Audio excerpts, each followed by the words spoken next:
to the new thing isn't global warming or isn't Ukraine or isn't COVID. Now it's the Muslims.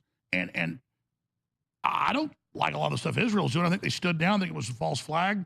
I mean, I think real Islamicists attacked, but it was clearly money Biden sent. But what's the larger picture here with Harvard and the big universities endorsing this? We got a lot to talk about in the 45 minutes or so we've got him, and I'm going to cover some more news after he leaves us in this hour before the next guest joins us. But clearly we said another big war is coming. That's going to be the distraction from the COVID deaths, all the rest of it. And now they're trying to trigger a holy war. Obviously, you get boosted big on Twitter and everywhere else, Hotep, where you're already reaching millions a day if you got on the bandwagon. But clearly the establishment is trying to create some type of clash of civilizations here. Hotep Jesus, thank you for joining us, hotepjesus.com. And people can also find you at Hotep Jesus on Twitter and menofhonor.com. So, Hotep, thank you so much for coming on with us. Oh, absolute pleasure, Alex. So, yeah, so your take on Israel is pretty much similar to my take. Obviously, the timing is convenient. We have election season now here, a.k.a. grifting season. Nikki Haley has proven to be a supreme grifter herself after her comments on Fox last night. But what's the bigger story here? Well, first of all, the next distraction is to create something domestically, right? Create some sort of event domestically. Now, it's been happening in spurts here and there. You have protesters clashing. You have Grand Central Station being attacked by pro-Palestine protesters. You have Jewish people being attacked. A lot of different skirmishes have taken place on domestic soil. Much of this planned, much of this known by the elite rulers. And that was one of my fears early on, where there's conflict in the Middle East, and because of all the vitriol on social media spilled into our streets. Now, much of this stuff, as we know, Hamas and Palestine has been supported by George Soros. Black Lives Matter supported by George Soros. We've tracked down some of these protests between the pro-Palestine socialists, but I think Stop the War Coalition is one of them. And Jeremy Corbyn is partly behind some of these protests. So what we have is a communist socialist takeover of another people's struggle. But what's the bigger story that's happening here?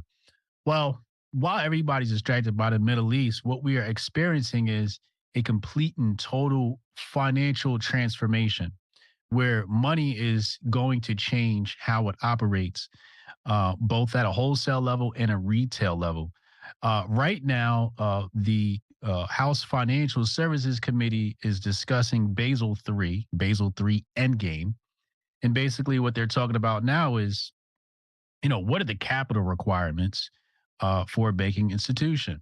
Now, we know what the capital requirements have been since COVID. They said that they are basically zero. You need zero reserves. But now Basel III is challenging some of that and saying that banks need to hold more money, more cash, more capital, which is going to hurt, obviously, the small guys. So what we're looking at right now is actually a huge transformation of the banking industry. If you look, you'll see many banks right now shutting down. You have Wells Fargo. By the way, let me just interrupt you and say bingo, bingo, bingo, ding, ding, ding, ding, ding, ding, ding, ding, ding, ding, ding, ding, ding. We're coming to the end of the big bubble, the new rollout of the central bank currencies. They admit it, and they need crises as the diversion to bring this in. That's correct.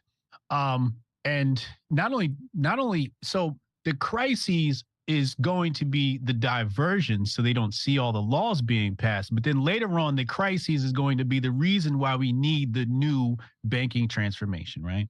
So we have Basel III. Let's put that aside for a second. They're meeting about that today. FCC is meeting about total control of the internet. That's happening today. Now, let's focus on the banks really fast. So we have Bank of America, Wells Fargo, Chase. All of these places are shutting down your local branch banking institution, right? And they're saying it's because everybody's moving online. So payments are moving digital. You were talking about before the break how we have POS happening now without a human being. I was thinking this morning that we might start to have transactions happening without even your card. So the way the CBDC system is working, central bank digital currency is working, is through QR codes, and the offline payments are actually going to operate through your cell phone. So I'm guessing within the next 5 years, not only cash is going to start to dwindle, but credit cards potentially start to dwindle, which brings us into the key component of all of this, which is the digital ID system. The European Union, you can have you guys look this up, European Union have decided to go ahead, despite privacy concerns. That's right. They passed it last Friday. Correct. Decided to go ahead with their digital ID system. And they're all... Yeah, I can try to get that handled for you. Again, it's only my second day, so if you can give me a second. How I'm supposed to do this? How the hell are we supposed to do this by 5 o'clock? I have no clue. Is that possible? Hey, do you have the password to... How'd you finish all your work already? He's not tapped in.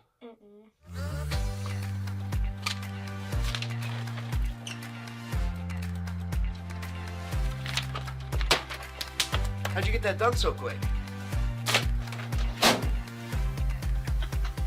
They think they're gonna be able to budget that? It's money. That's money right there, you understand? You guys finished your work 6 hours early? He's not tapped in.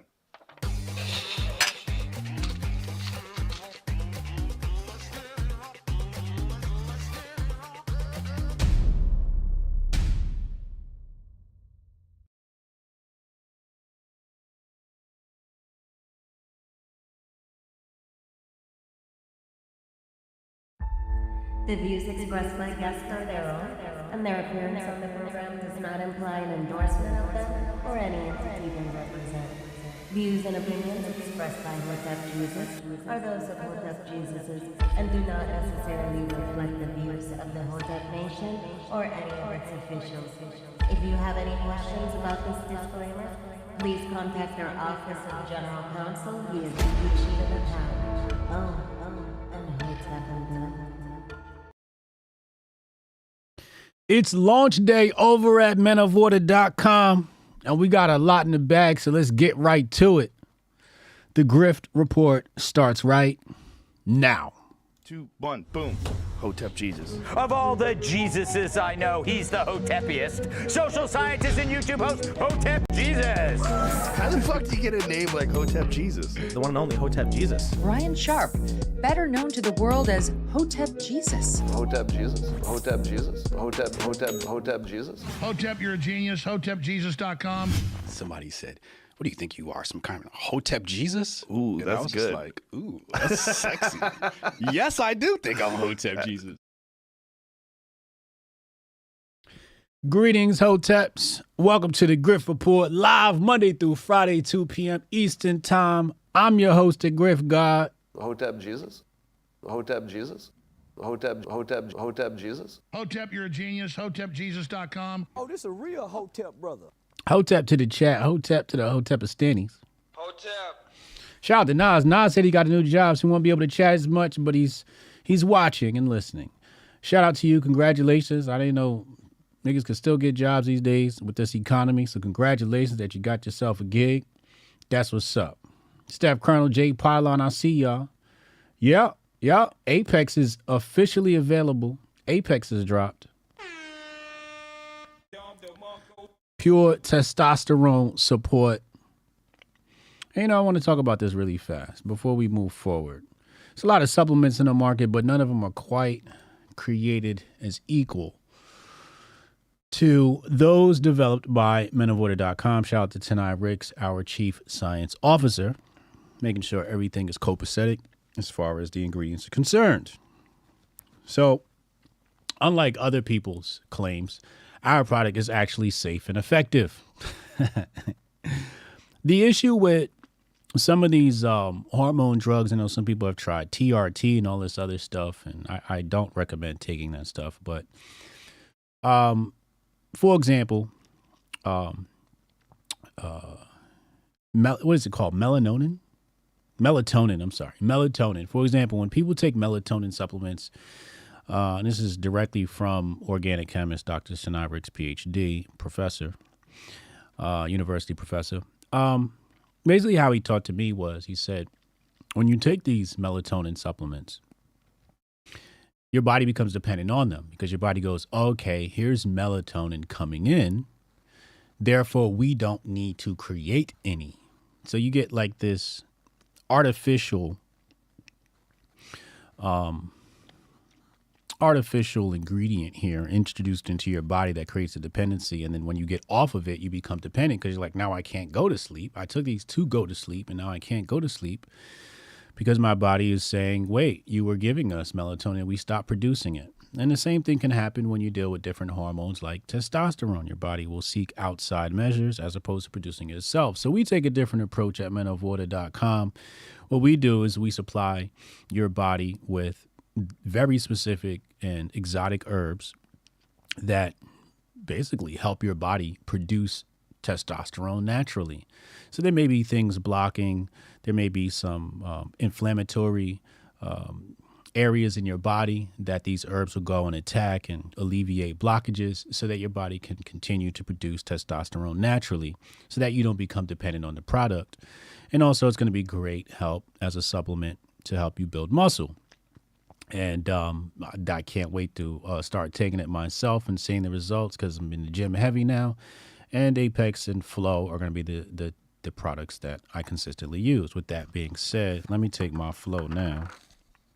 I forgot to take it before the stream. I'm setting up. Hold on a second.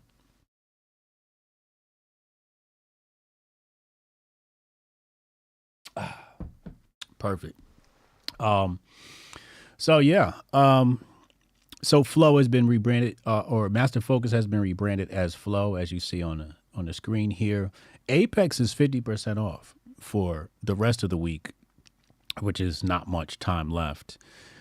Basically, for about $30, you can get a subscription and be grandfathered in at that subscription price for life. So if you want to enjoy this testosterone support supplement, go to menofwater.com. You don't have to do anything. It's automatically there. The product is automatically priced at half off. And the 30% off you see on your screen will apply for Flow as usual. Shout out to the team help put this together. Appreciate you. Great team meeting last night. And looking forward to bringing you guys more products. So we have 2 more supplements coming before the year is out. But we're going to supply you with these first. Shout out to my community who selected testosterone as the next supplement. So appreciate you. And we've added some more clients today since the beginning of launch. With that said, let's go to the Grift bag.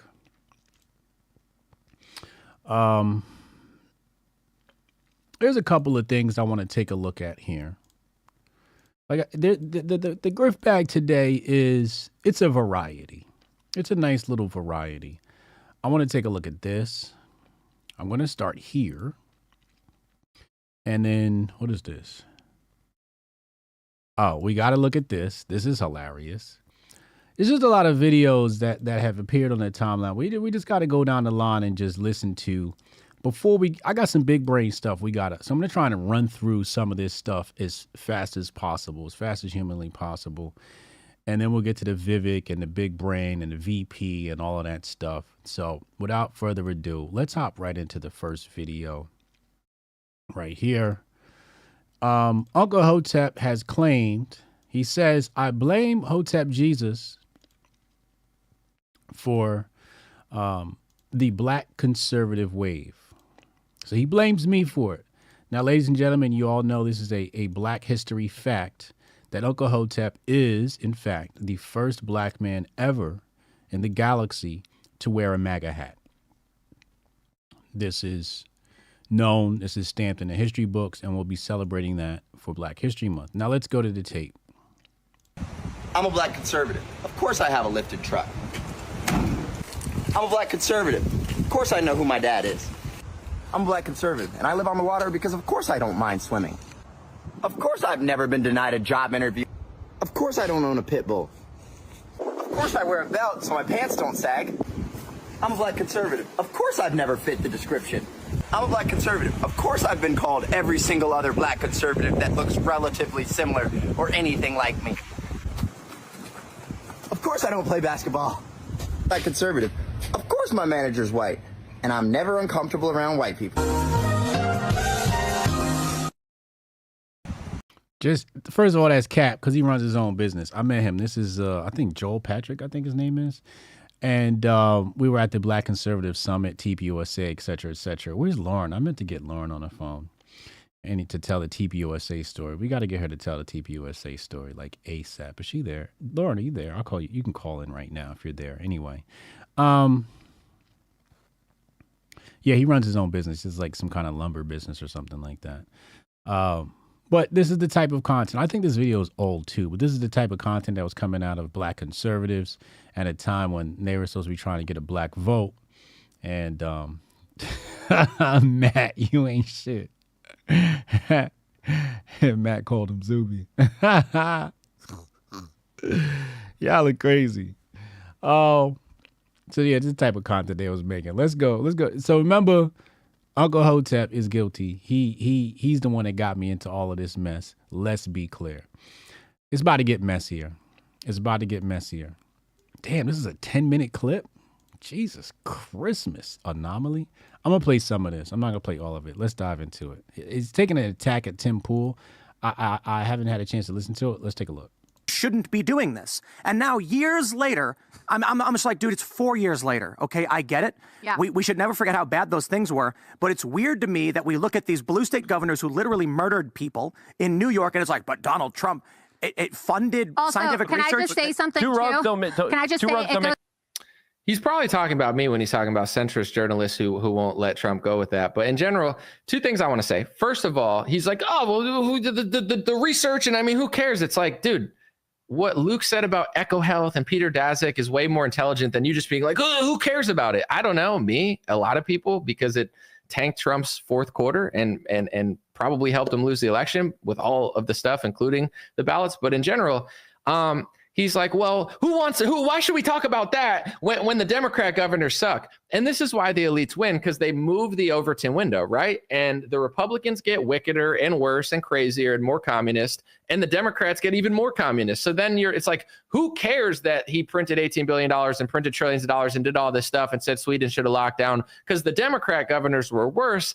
And the Overton window shifts, and the elites don't care who wins the election, because it's like either way, we're going to get insane. Either it's worse or worse. And Tim's either too fake or stupid to realize how they work. Yeah, the Democrat. Hello, Ms. Hoffman. Hello, how are you? Governors suck, but that doesn't make it right. And I want to say this too, where he's like, who cares about Operation? I'm a black conservative. Of course, I'm an elite grifter. I like that, Mark. Warp speed, it was vaccines and therapeutics. I'll tell you, Tim, why I care, okay? And I'm going to start, and before I get to the third thing, because he's probably talking about me, which is fine. I don't care. But in general, it's like, let's go back to Ronald Reagan's National Childhood Vaccine Injury Act. Once Ronald Reagan, with the pressure from the pharmaceutical lobby in both parties, passed the National Childhood Vaccine Injury Act. Has nothing to do with the vaccine. He passed vaccine changes. This is a layer together. Oh, no, this ain't the video. This ain't the video. Hold on. That's not the video I wanted to play. Hold on. Is it? Is it in the bag?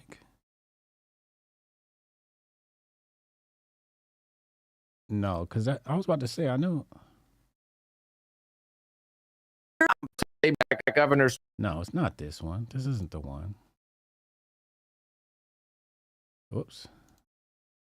It's... hold on. Yeah, it's this one. Okay, I know. Dude, in the beginning of COVID and the lockdowns, Donald Trump said 15 days to slow the spread. And we were all, not everybody, but a lot of people were like, okay, well, we don't know what's going on. And now that we have hindsight, you have people being like, Ron was correct. No, Trump was correct. No, Ron. Dude, I don't think we need to adjudicate what happened 4 years ago now that we have hindsight. All right, so I just want to show you Tim's tweets from April. He said, Fauci is a good dude. We definitely want to listen to him and take his instructions seriously. He's not an economist, and the crisis we face is not just COVID-19. There will be hard decisions for all of us ahead. That was on April 13th. He also said having Fauci on the task force gives pushback and is extremely important. I'm glad we don't have a bunch of yes men on the task force. So in April, Tim was telling his audience, Fauci's a good dude. I'm glad he's there. Here's me, April 5th. I said Trump needs to add some new doctors and fresh perspective on the stage. Dr. Birx and Dr. Fauci are leading the country right now, and I don't trust either of them. On April 15, I said, I don't want to shot. I don't want to test. I watched the WHO spread lies all year. I watched the Surgeon General lie to our nation on television. I watched Fauci and Birx parade a fake model based on false data with no explanation. These folks aren't trustworthy, okay?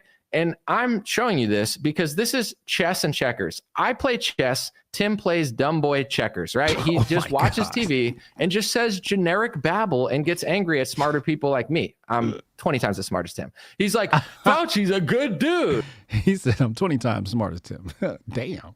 And I'm like, I'm reading the models. The data's fake. They're lying to us. They're not trustworthy. I'm not listening to these people. And he's like, I'm glad that they're there. Yeah, because you're an idiot, Tim Pool. And some people did have hindsight because unlike you, your analysis is equivalent to somebody that fills a Cheerio bowl full of human feces and just eats their own shit. I'm actually doing high level stuff here, as are a lot of people. And anybody like us, Tim just talks down on and yells at these people like Luke, who's way smarter than Tim.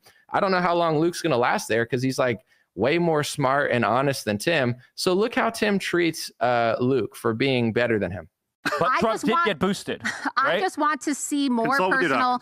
I'm losing my fucking mind. I feel like I'm moderating a zero hedge debate. Shut the fuck up. Yeah, dude. This is what I felt like at the zero hedge debate, dude, by the way. Holy fucking shit. Let's just not talk over each other. I have had this debate 7,000 times. Hey, and I'm sorry. I'm losing my fucking mind. I am so over people being like, Trump was bad because Trump did a thing. No, I agree with you. We did not know what was happening 4 years ago.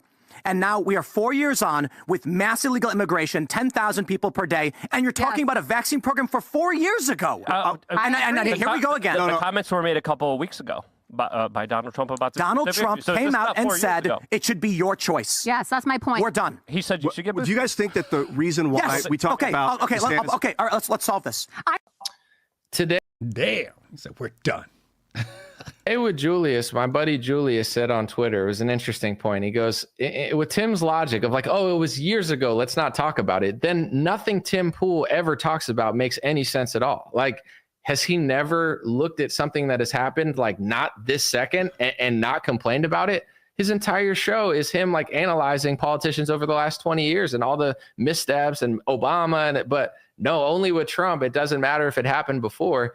And I want to read my response to him real quick because I feel like I articulated accurately the point that Tim is conflating and missing, because anytime you say anything outside of the echo chamber, they just say mandates. There's separate ideas. Like fentanyl is not mandated, but that doesn't mean it needs to come over the border. Opioids were never mandated, but that doesn't mean there's corruption. And a lot of the pharmaceutical scams that they got caught and had to pay billions of dollars a fine, they weren't mandated. So like just because something isn't mandated, mandates were terrible, in my opinion, obviously. But that's not like the buck doesn't stop there. That's like the monkey mind of Tim Pool. He's got like an ape brain or like a 5-year-old brain where he can't understand complex topics. So he just spirals and says like really generic low IQ stuff. And in my opinion, this is why everybody's so dumb, because they listen to people like Tim Pool all the time and he's like rotted their brains. And now I have to deal with the people that Tim has brainwashed with this low IQ monkey babble. So here's my response to Tim, which is smarter than anything he's ever said. I said NPC Pool doesn't seem to understand that hiring pharma lobbyists above Fauci, printing money and handing $18 billion in socialist cash to the corrupt pharma industry is a different topic than just defaulting solely back to mandates. Luke and millions of voters are not wrong for wanting accountability and getting tired of Trump overselling the vaccine in interviews because he was the socialist quarterback who literally demands more credit for them than Fauci. Either Tim is extremely low IQ, blinded by his psychotic rage, purposely covering this up, or so engulfed in MAGA slop echo chambers that he can't fathom what Luke is correctly stating. And that's exactly it. Why does he scream at other men who are smarter and more reasonable than him? He's such an obnoxious prick, which is just obvious. So it's like, these are two different topics that he just can't seem to fathom, and he's constantly conflating. All right, I'm gonna tell y'all what this shit is really about. This is personal. This is beef. This is personal beef between Anomaly and Tim Pool, and this goes back to Anomaly was supposed to be on the show. Something happened with his flight, and he ended up at the hotel not too far from Tim Pool, but somehow he wasn't let into the studio, and then they said he had to reschedule, and he was like, well, it's costing me money to be here or something.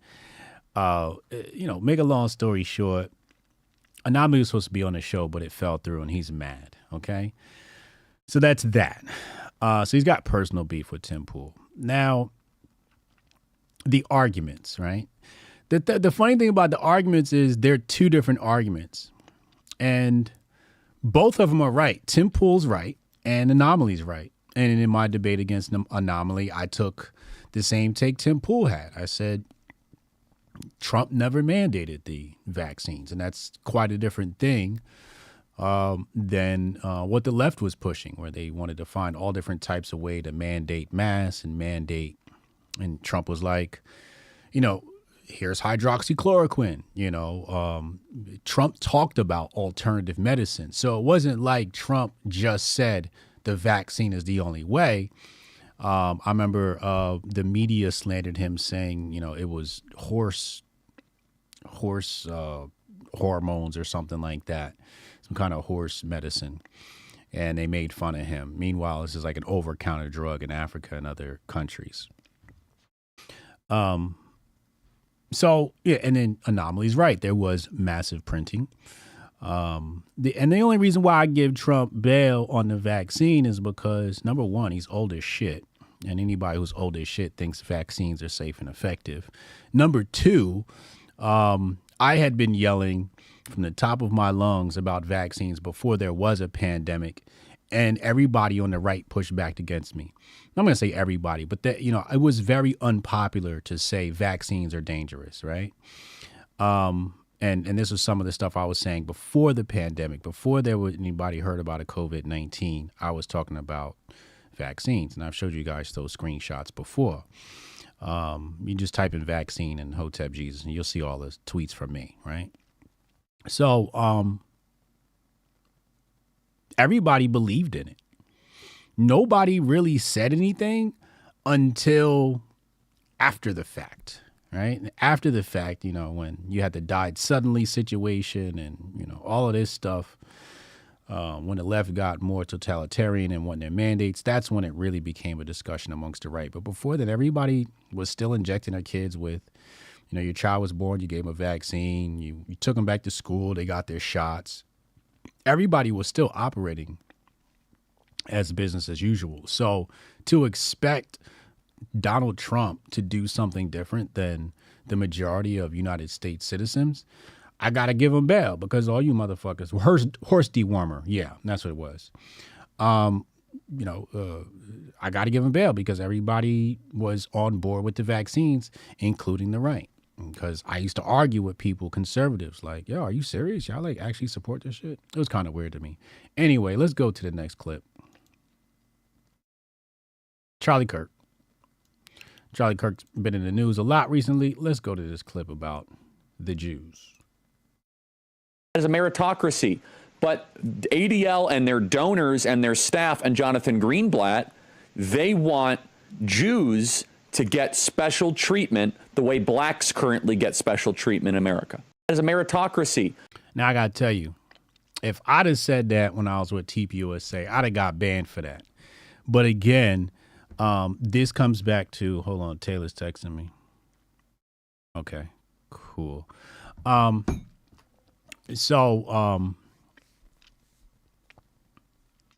Where was I? Okay, so I'll just start from the top. Yeah, so if I was at TPUSA, they'd have banned me for talking about Jews. But this comes back to the fact that I'm now starting to think that this was the rant I went on yesterday. Remember when the dude was talking about anti-Zionism? And I'm like, the Zionists create anti-Zionism. And if you know anything about Charlie Kirk, he's definitely, if not a Zionist sympathist. And I'm a Zionist sympathist. I think they, if the Jews want that land and, have a crack at it, I don't give a shit. You know what I'm saying? That's my personal honest take. And I know it's very controversial and whatever, but y'all can take sides if you want to. You can take the Arab man's side. You could take the Muslims man's side. But honestly, that beef is between the Jews and the Palestinians. That shit ain't got nothing to do with me. And I know as an American, Israel's our greatest ally. the Western world would be nothing without the Jew.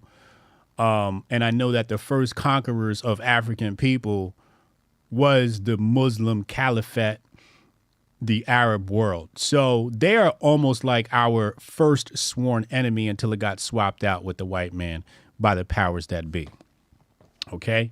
So by default, as a black nationalist, I'm going to choose the Jew over the Muslim. Now, that doesn't work for all cases. It just works in that particular case. Also, I believe in colonialism.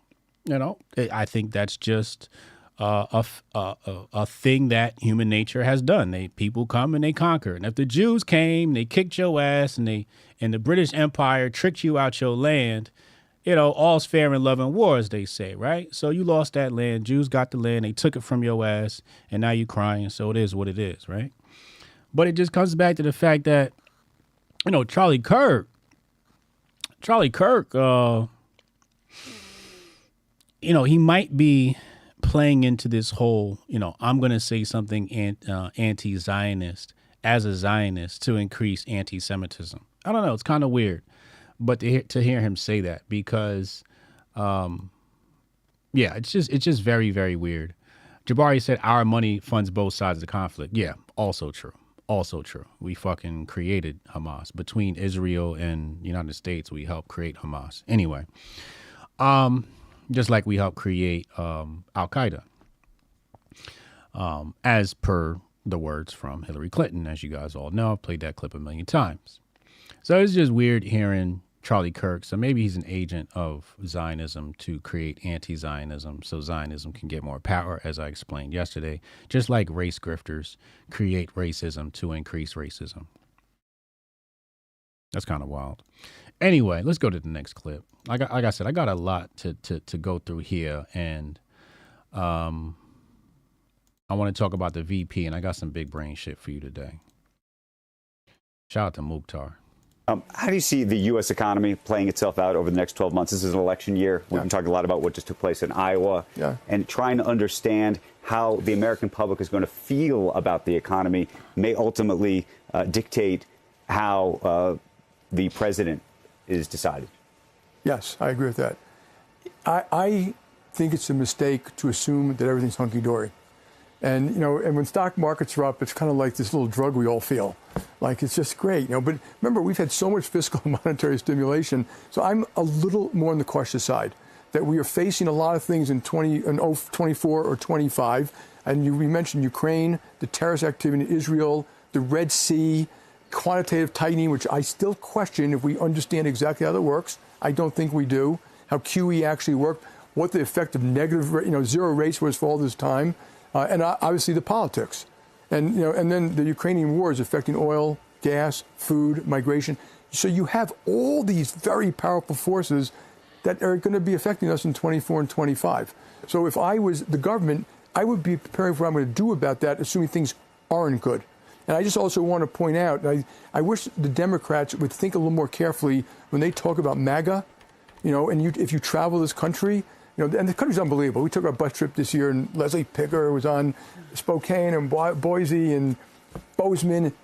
People are growing. They're hungry to grow. They're innovating. It's everywhere. It's not just Silicon Valley. So we've got this great hand.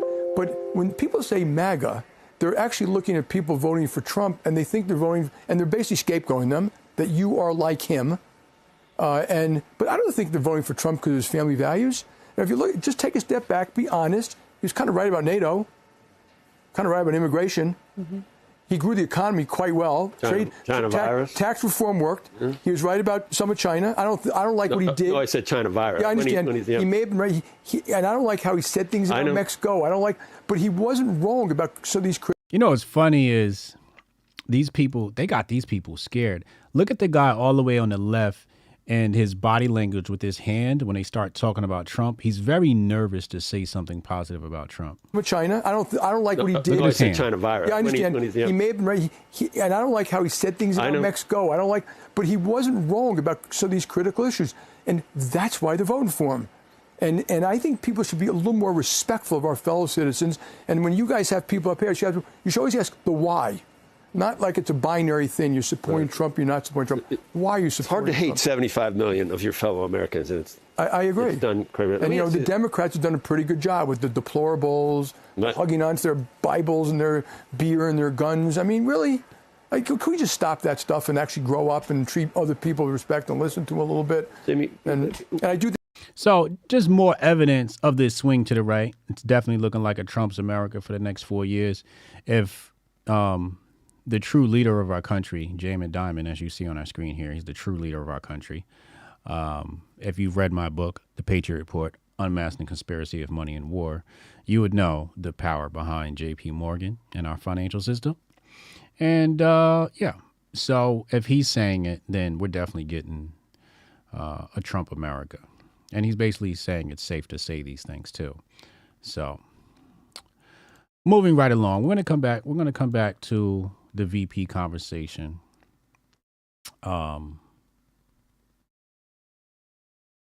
Let's go here. Let's pull this up.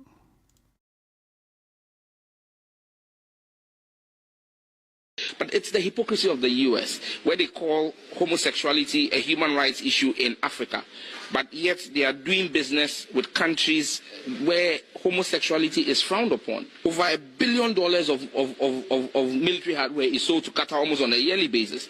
In Qatar, homosexuality is punished by death, not imprisonment. Why are they not threatening Qatar? One of the biggest trading partners of the United States government is Saudi Arabia. Saudi Arabia, it's punished by death. Why are they not threatening them? Why are they not threatening Russia? Then they come to Ghana and Africa and they want to come and threaten us with LGBTQ. The American government is a bunch of hypocrites. If they really want to flex their muscle, they should go and flex their muscle on Russia. What is it about bullies that we don't understand? Bullies never pick on people that can fucking whoop their ass. You understand what I'm saying? The entire continent of Africa is weak and get bullied because they refuse to unite.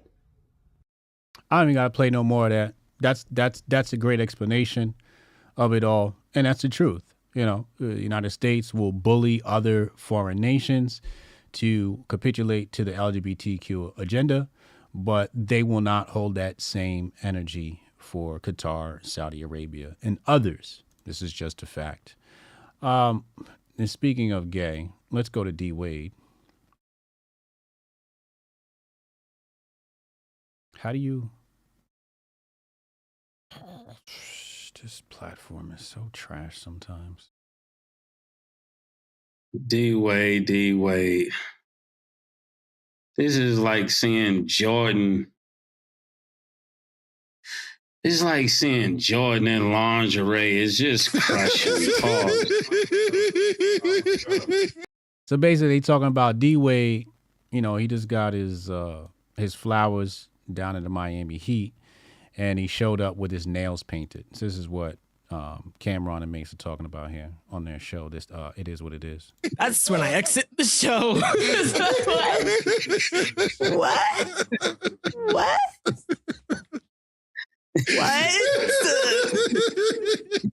I can't. It's stuff you don't want to see, man. It's like it just ruined everything for you, you know? I can't. Yeah. I can't.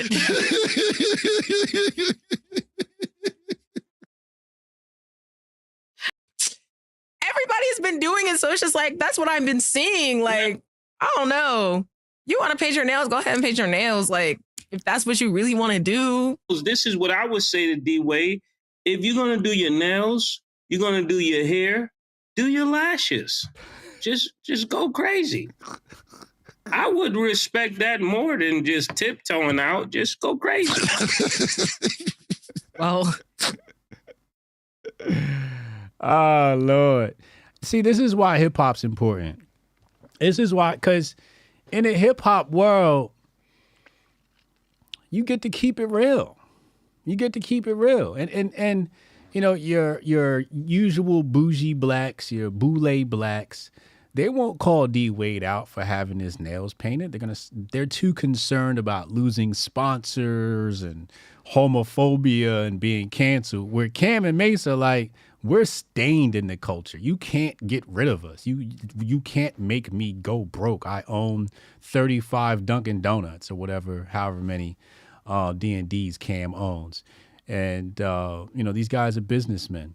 This is a product of not having a boss. This is a product of not having superiors and handlers. You get to say what you want. And I love this show because they keep it so real, so real. And somebody's got to say something. Somebody with some clout got to say something.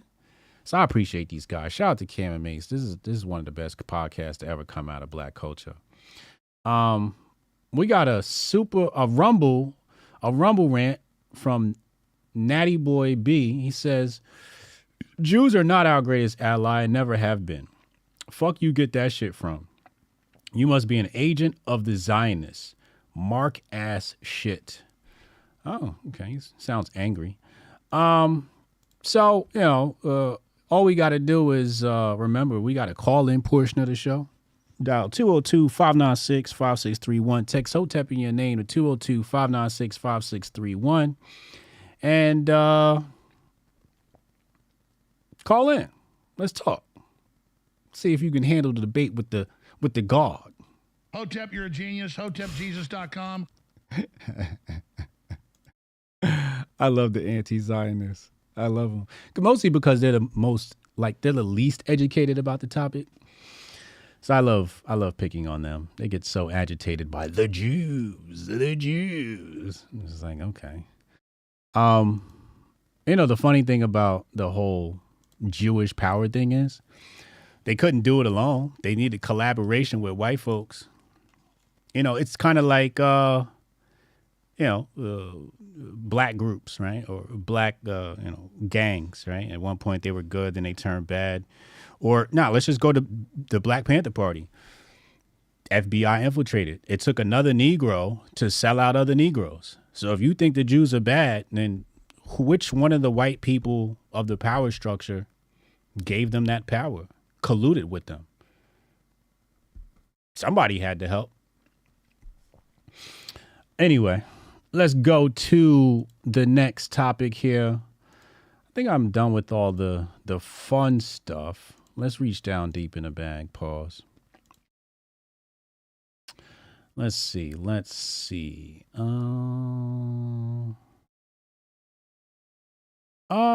Yeah, let's talk about Trump's cabinet and then we'll go to the big brain stuff.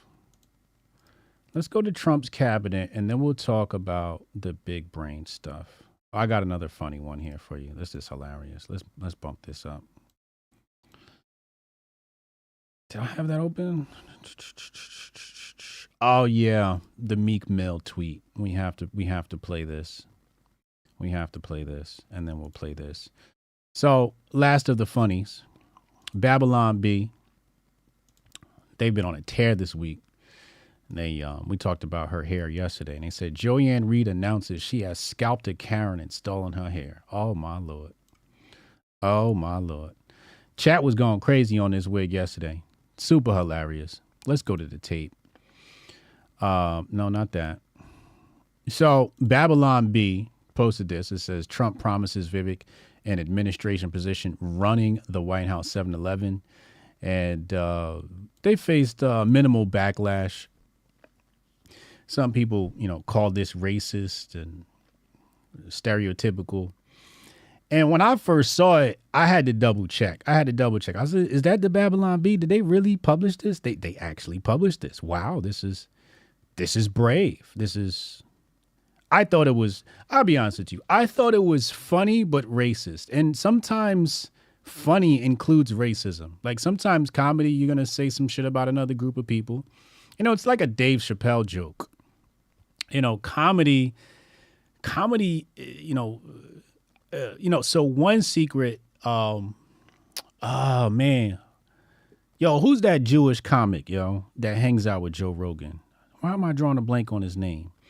We was riding around and I asked him for some tips on comedy. And he told me,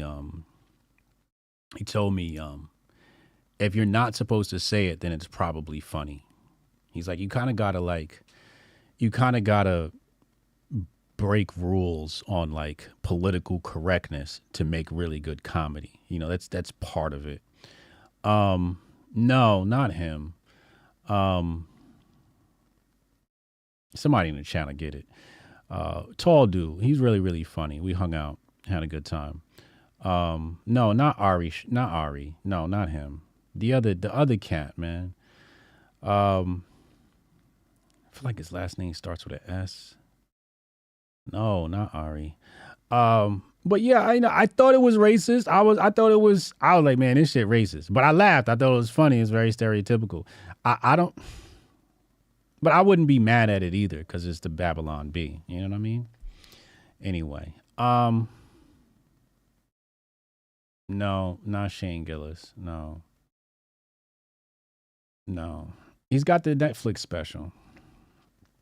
So Andrew Schultz, thank you. Andrew Schultz, that's who it was. Andrew Schultz, yes, that guy.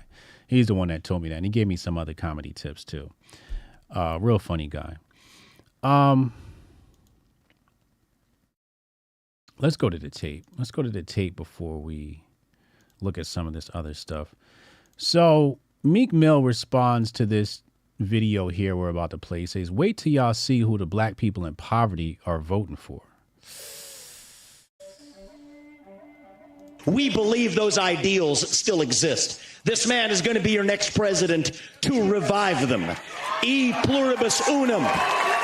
From many, one. And you know how we're doing it? We're doing it by speaking the truth at every step of the way. There are two genders in this country. Period. That is the truth. Fossil fuels are a requirement for human prosperity. Drill, frack, burn coal, embrace nuclear energy. Reverse racism is racism. An open border is not a border. Parents determine the education of their children. The nuclear family is the greatest form of governance known to mankind. Capitalism lifts us up from poverty. There are 3 branches of government in the United States, not 4. And the U.S. Constitution is the strongest and greatest guarantor of freedom in human history. That is the truth. We fight for the truth. Joining us now is Ari Fleischer. Oh, he's not Jewish. He's Irish. My bad, Schultz. My bad. I thought he was Jewish. Let's talk about Vivek after this clip.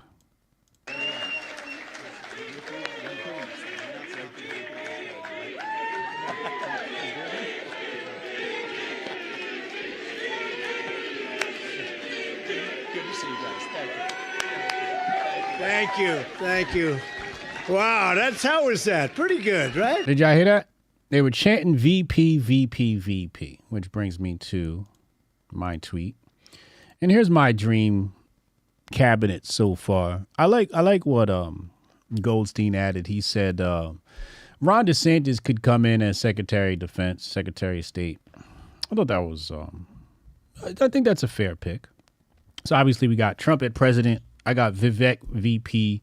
I got press secretary as Laura Loomer and chief of staff Sonny Johnson. This is my setup, and I'm going to explain each of them. Trump, it kind of goes without being said.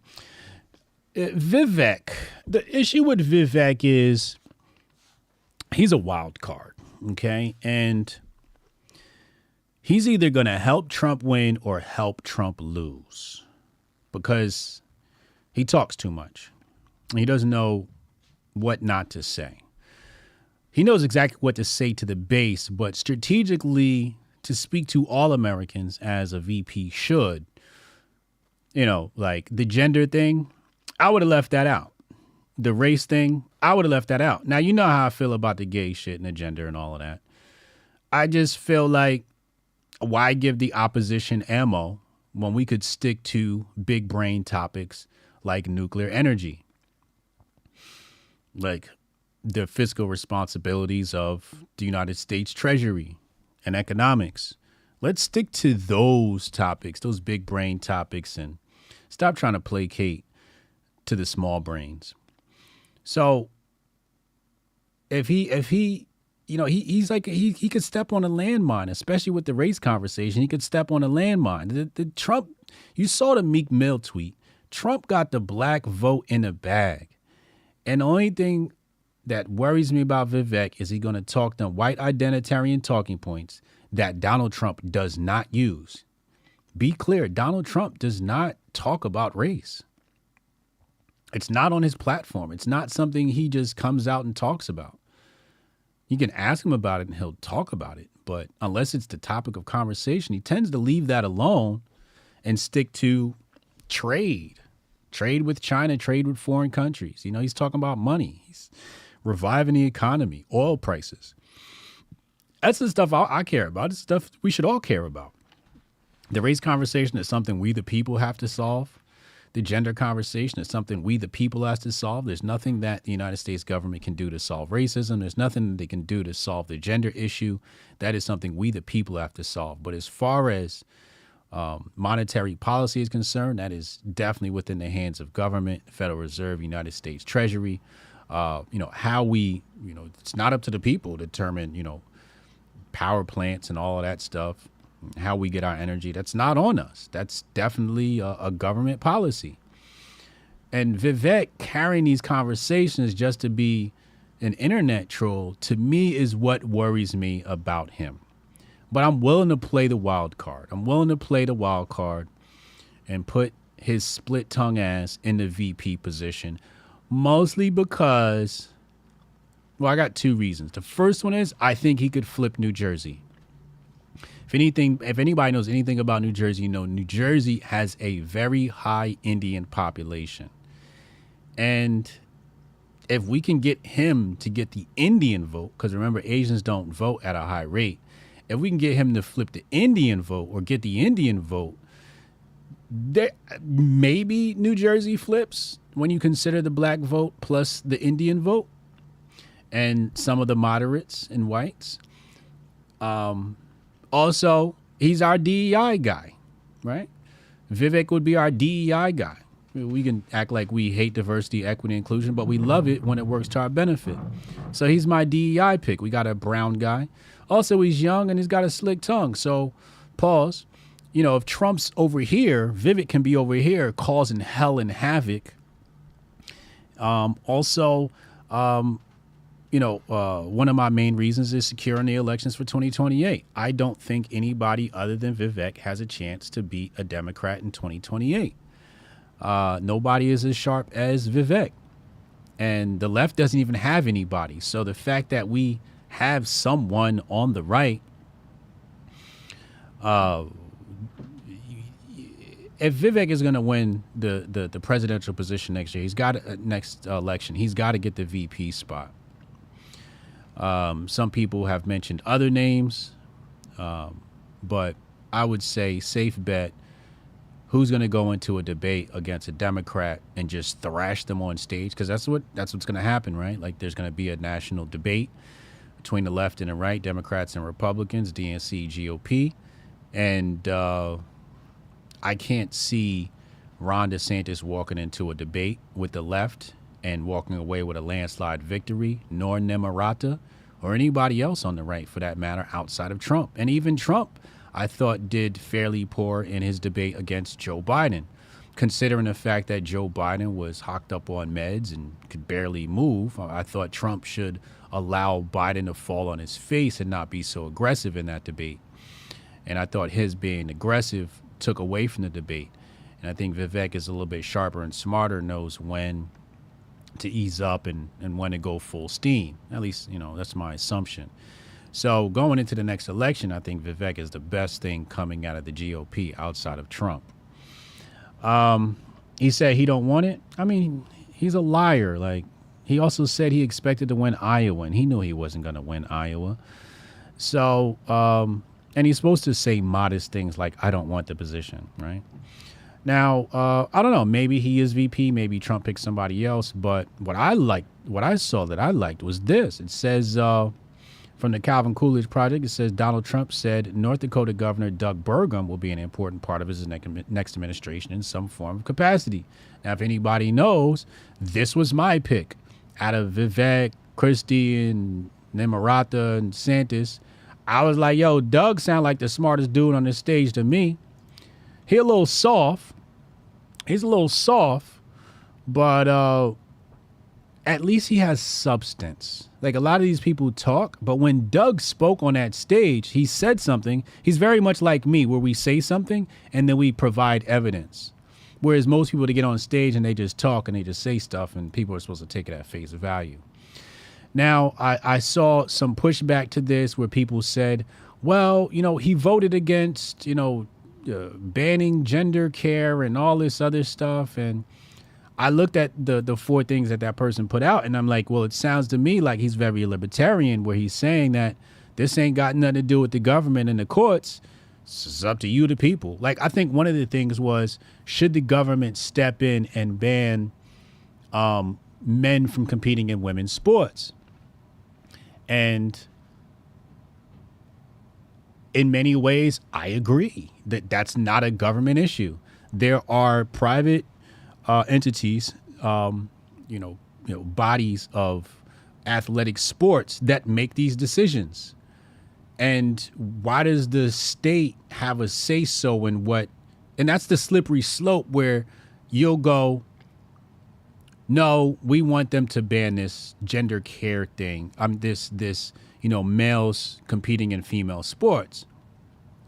And really what you're saying is that the state should begin to interfere in the private sector. That's the precedent that you set at a very high level.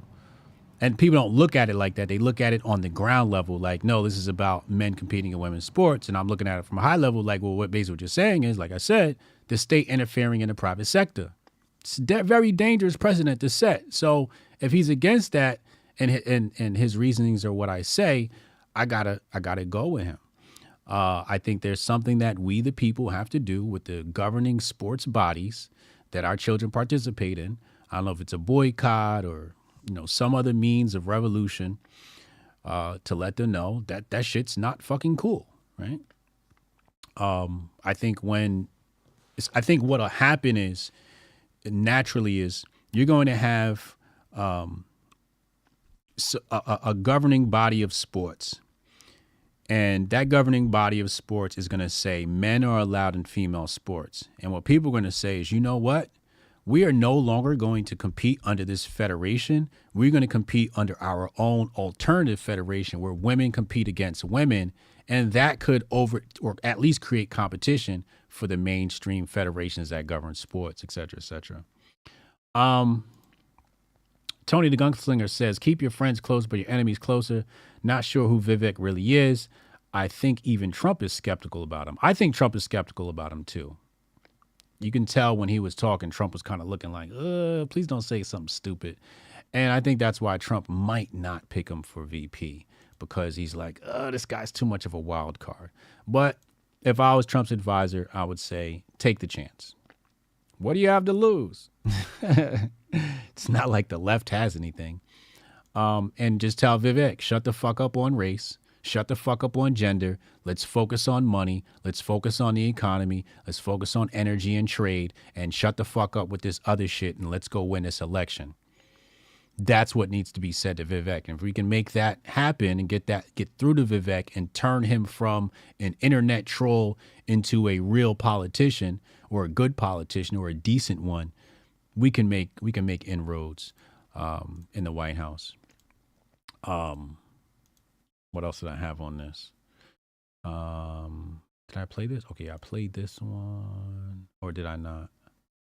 No, it's this one. I want to play this one. Let's play this.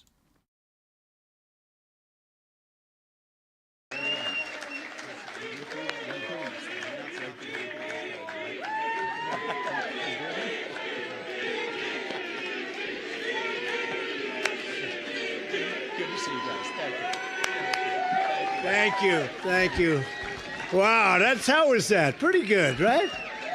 That was pretty good, and he's a fantastic guy, and he's really, he's got something that's very special, because he started off with a Zippo, and he ended up very strong. He did a great job. I was actually surprised when he called, because he was doing well. And it's an honor to have his endorsement. He's going to be working with us, and he'll be working with us for a long time. Thank you. Okay, now let's get to the big brain topic. Today, we are going to expose Mo Fax as an agent of white supremacy. Hotep, you're a genius. HotepJesus.com. Mo Fax, you there? Is Mo Fax still in the chat? We're about to expose Mo Fax and Tariq Nasheed and whoever else falls under that umbrella, freedmen and all of that. I'm going to show you how these people are either witting or unwitting agents of so-called white supremacy, which they say exists, which they say they hate. I'm going to show you right now. Hold on.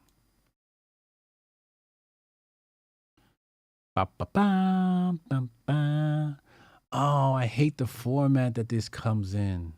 I forgot it looks like this. Is there a way I could take this and then squish it for the screen? All right. I'll just share the link. All right. So here we go. Now, I had forgotten about this document. I remember this document ages ago. And this is Exhibit 10 of U.S. Supreme Court case number 00-95877, National Security Council Memorandum 46. Okay. Is Mo there? Where Mo at? Mo, we about to expose your ass. Oh, he's there. What up, Mo? This is from Secretary of Treasury, CC to the Secretary of Treasury, the Secretary of Commerce, the Attorney General, the Chairman, Joint Chief of Staff, signed by Zbigniew Brzezinski. You guys know Brzezinski. Okay. All right. So this is where the tethers clap back. This section of the broadcast is called Tethers clap back. So, Presidential Review Memorandum, and to the Secretary of State, Secretary of Defense, and the Director of Central Intelligence, the CIA, okay, National Security Council. And it says, the president has directed that a comprehensive review be made of current developments in Black Africa from the point of view of their possible impacts on the Black movement in the United States. The review should consider, number one, long-term tendencies in social political developments and the degree to which they are consistent with or contradict the U.S. interests. 2, proposals for durable contacts between radical African leaders and leftist leaders of the Black community. Number 3, appropriate steps to be taken inside and outside the country in order to inhibit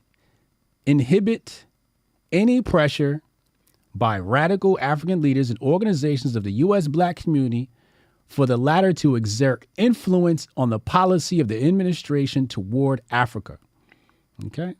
Now let's get into what it says here. I'm not going to read all this because it's pretty extensive. I'm just going to, and I didn't have a chance to get the highlights in here because I read this on mobile, but let's take a look here. Number 1,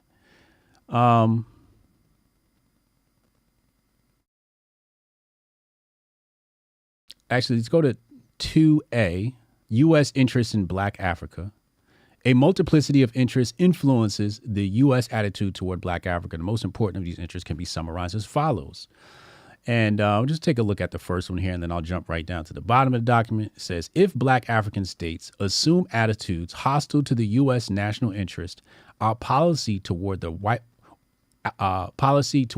regimes, which is a key element in our relationships with the Black states, may be subjected by the latter to great pressure for fundamental change. Thus, the West may face a real danger of being deprived of access to the enormous raw materials resources of Southern Africa, which are vital for our defense needs, as well as losing control over the Cape Sea routes, by which approximately 65% of the Middle Eastern oil is supplied to Western Europe. Okay? So there's some more assessments here, et cetera, but we're going to jump down here. Number 4, Roman numeral 4, Black Africa and the U.S. Black movement. And it says right here, in order to prevent such a trend and protect U.S. national security interests, it would appear essential to elaborate and carry out effective countermeasures. Okay. Says, number 1, possibility of joint action by U.S. Black and African nationalist movement.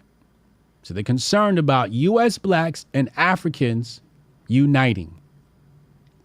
In elaborating U.S. policy towards Black Africa, due weight must be given to the fact that there are 25 million American Blacks whose roots are African. Hotep, you're a genius. HotepJesus.com. Shout out to Mukhtar for this link, by the way. Whose roots are African. Mo. And who consciously or subconsciously sympathies with African nationalism. Okay, let's go down.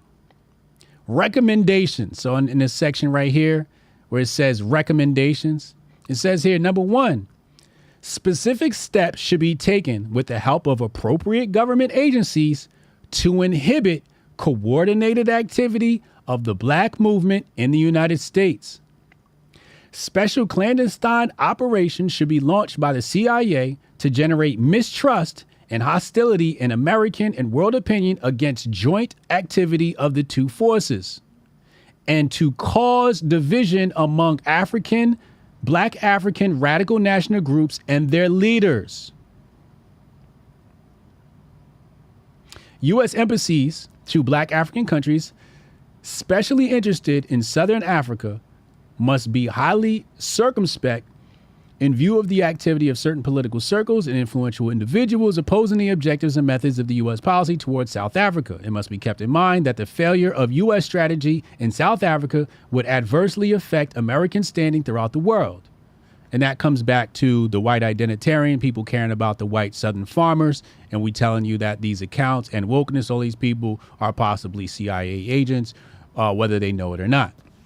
In addition, this would mean a significant diminution of U.S. influence in Africa and the emergence of new difficulties in our internal situation due to worsening economic prospects. Matt Earth Theory said this is a hunting license. Big facts. Number 4, the FBI should mount surveillance operations against Black African representatives and collect sensitive information on those, especially at the UN, who oppose U.S. policy towards South Africa. The information should include facts on their links with the leaders of the Black movement in the United States, thus making possible at least partial neutralization of the adverse effects of their activity. Again, concerned with a union between Black African leaders in Africa and Black African leaders in America. Let's go down. I'm going to skip down here.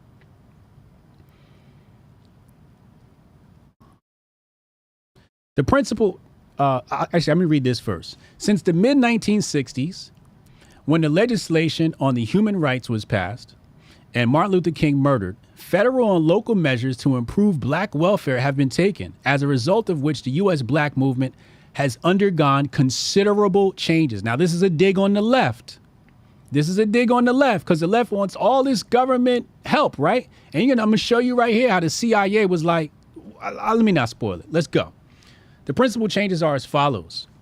Social and economic issues have supplanted political aims as the main preoccupations of the movement. Social and economic issues have replaced political aims, and actions formerly planned on a nationwide scale are now being organized locally. That means people started thinking about money and not the politics, and that's not good. Fragmentation and lack of organizational unity within the movement. This is true. Sharp social stratification of the Black population and lack of policy options which could unite them. Want of a national leader of standing comparable to Martin Luther King. Now, here's where it gets juicy. Says the range of policy options, and this is where Mo Facts is named specifically. They say here, what do they want to do? Arrange without intent, implied priority, they are to enlarge programs within the framework of the present budget for the improvement of the social and economic welfare of American Blacks in order to ensure continuing development of present trends in the Black movement. So they're saying let's give the blacks welfare. To elaborate and bring into effect a special program designed to perpetuate division in the black movement and neutralize the most active groups of leftist radical organizations representing different social strata of the black community to encourage division in black circles. This is Mo Fax and his talk of we are unique Negroes. Okay. C, and Mo texted me the other day, said it's time to argue. So this is a great time to set this up.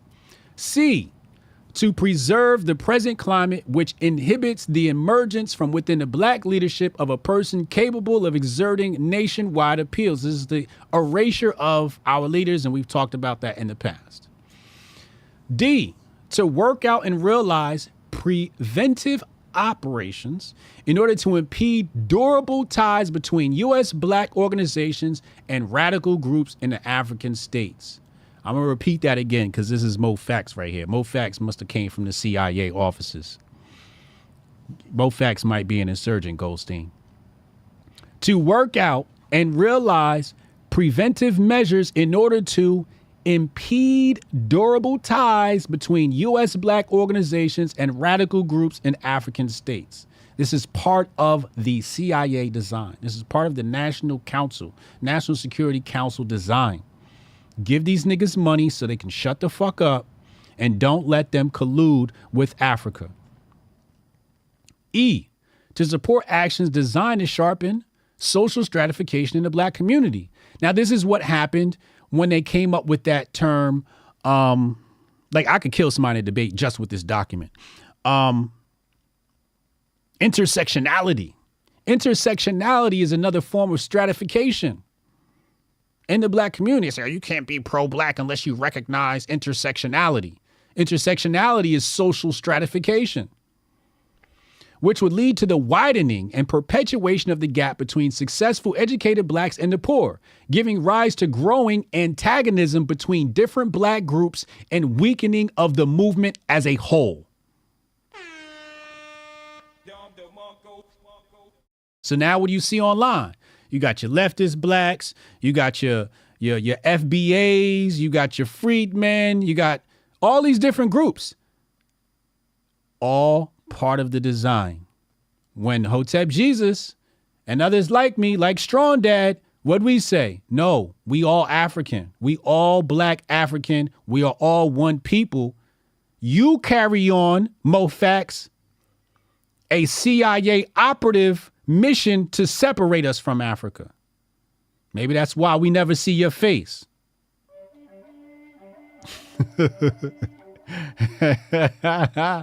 I'm going for the jugular today, Mo. I'm going for your jugular today, Mo. F. Now look at this.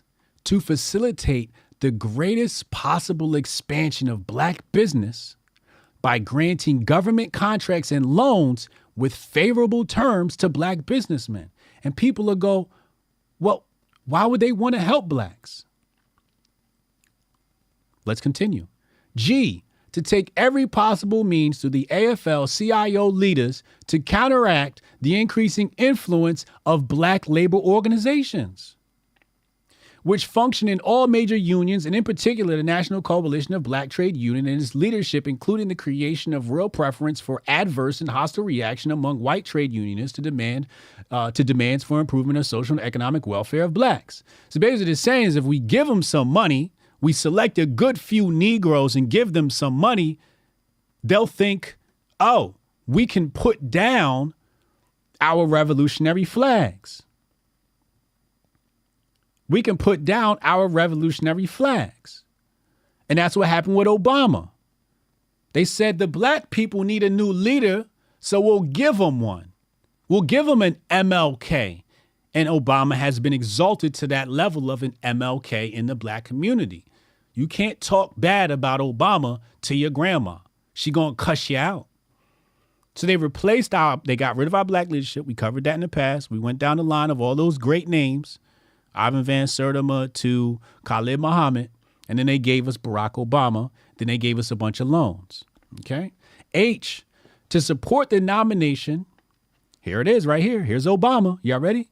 to support the nomination at federal and local levels of loyal black public figures to elective offices, to government agencies and the court. That's also, who's the black lady out there that looked like James Brown? Why can I never remember her name? I always want to say Margaret.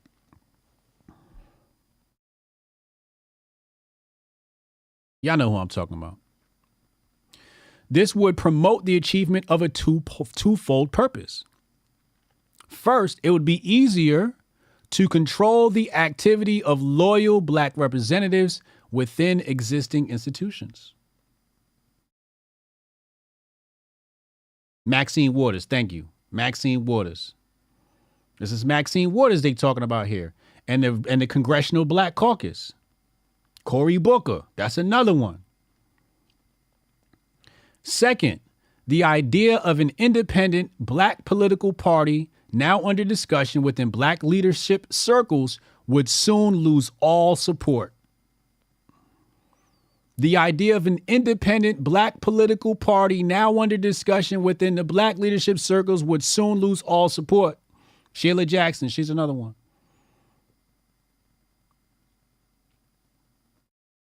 They didn't want black people to break off and create their own political party because that's what we were talking about. We were discussing this. Instead, replace the leaders, give them a bunch of money, bring them in to the Democrats. I rest my case. We about to go to the phone lines. It's about to get spicy. Mo Facts, you better have your defense. You better have your defense, Mo Facts. If you want to get on these phone lines and you want some of this sauce from the boss, pause. Text Hotep in your name to 202-596-5631. Text Hotep in your name to 202-596-5631. I'll be right back after this commercial break from menofwater.com. Apex in stores now. Yeah, I can try to get that handled for you. Again, it's only my second day, so if you can give me a second. How am I supposed to do this? How the hell are we supposed to do this by 5 o'clock? I have no clue. Is that possible? Hey, do you have the password to... How'd you finish all your work already? He's not tapped in.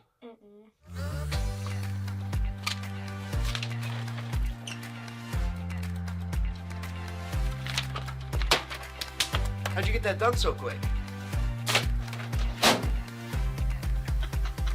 They think they're gonna be able to budget that? It's money. That's money right there, you understand? You guys finished your work 6 hours early? He's not tapped in.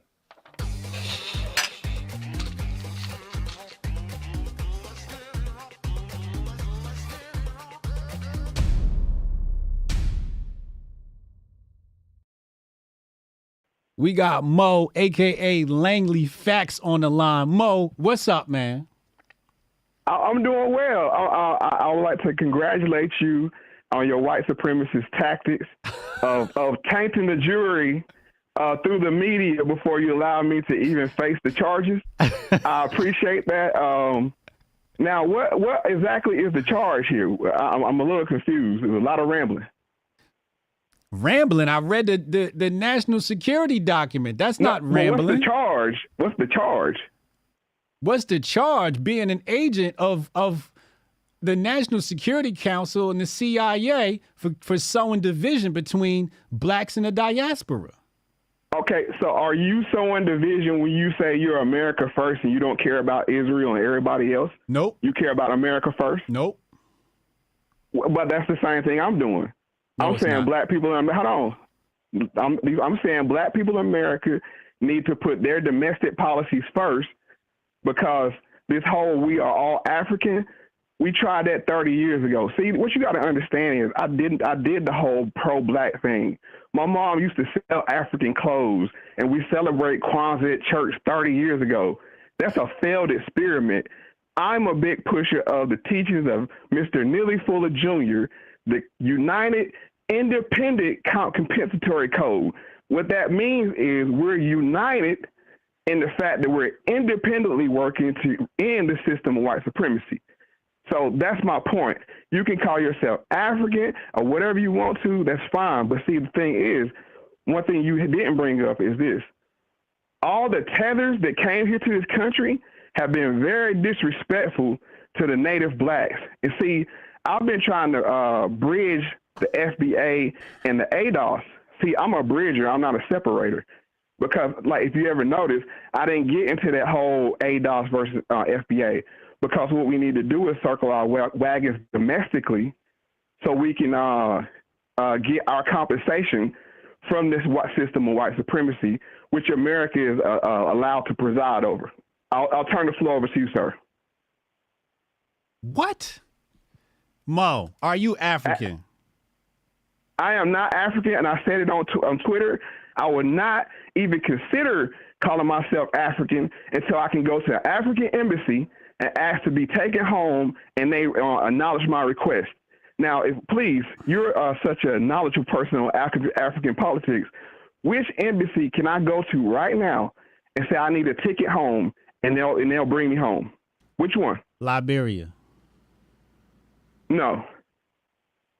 No? Not at all. They won't give you a passport? They won't. They would. I'll say a ticket home. I am like I said, I am a migrant. I am seeking asylum from the system of white supremacy in America. I'm an asylum seeker. Who is going to allow me to go to Africa? Who's going to facilitate that for me? Now, you know Africa ain't got them type of resources to facilitate that. The white man that took it over. Hold on. No. So hold on. So you want me to integrate into a system that the white man's taking over? That's what you want me to do? No. That's not what I'm asking. That's not what I'm asking you to do. What I'm saying is the union of people. The union of people, not state. You're the one talking about embassies and all this other shit, and I'm seeking asylum, and ain't nobody talked about that. You brought that up. No, what I'm saying is this. If Africa had my best interest at heart, they would be funding to bring me home. All my intellectual property, all my people's intellectual properties here in America, they would be seeking to bring that home to Africa. You know what I'm saying? Otherwise, the leaders of Africa are co-opted, just like the leaders in America are co-opted. Of course, that's not going to happen. But you just accused me of trying to separate the black African leaders in America. Because you won't call yourself a black African. Why would I do that when I'm universal man? Because you're African. No, I am seeking to be universal man, and what I am right now is a victim of the system of white supremacy. That's what I am, and the only thing I can do is focus on combating the system of white supremacy until it is taken down, or until they decide to give me justice. See, that's the thing. You want to deconstruct the system of white supremacy? Yes. That's a self-defeating mission. No, it's not a hold on. You're trying to tell me as an African, as you call it, it's a self-defeating mission that wants to end the system of white supremacy. Correct. I would expect that for somebody that's pro-colonization. I would expect that, Mr. Pro-colony. It's tactically impotent. Sir, are you pro-colonization? Yes. Yes or no? So now who is really the system? Who is really aiding and abetting the system of white supremacy? I'm a realist, not an idealist. So that means you'll take the side of white supremacy over Africans because that's more beneficial to you and your personal cause. Nah, that's gaslighting. That's not gaslighting. You said you're pro-colonization. No, I'm pro-biology. And biology says what does that mean? Biology says the strong gonna conquer the weak. That's what biology says. The strong will conquer the weak. From your words, I'm a watered-down African anyway, so I guess the real Africans will be conquering me too then, since I'm watered down. Your words. You black African. I'm watered down. We all one people. How when I'm watered down? If we were one people, there wouldn't be no level or no litmus test.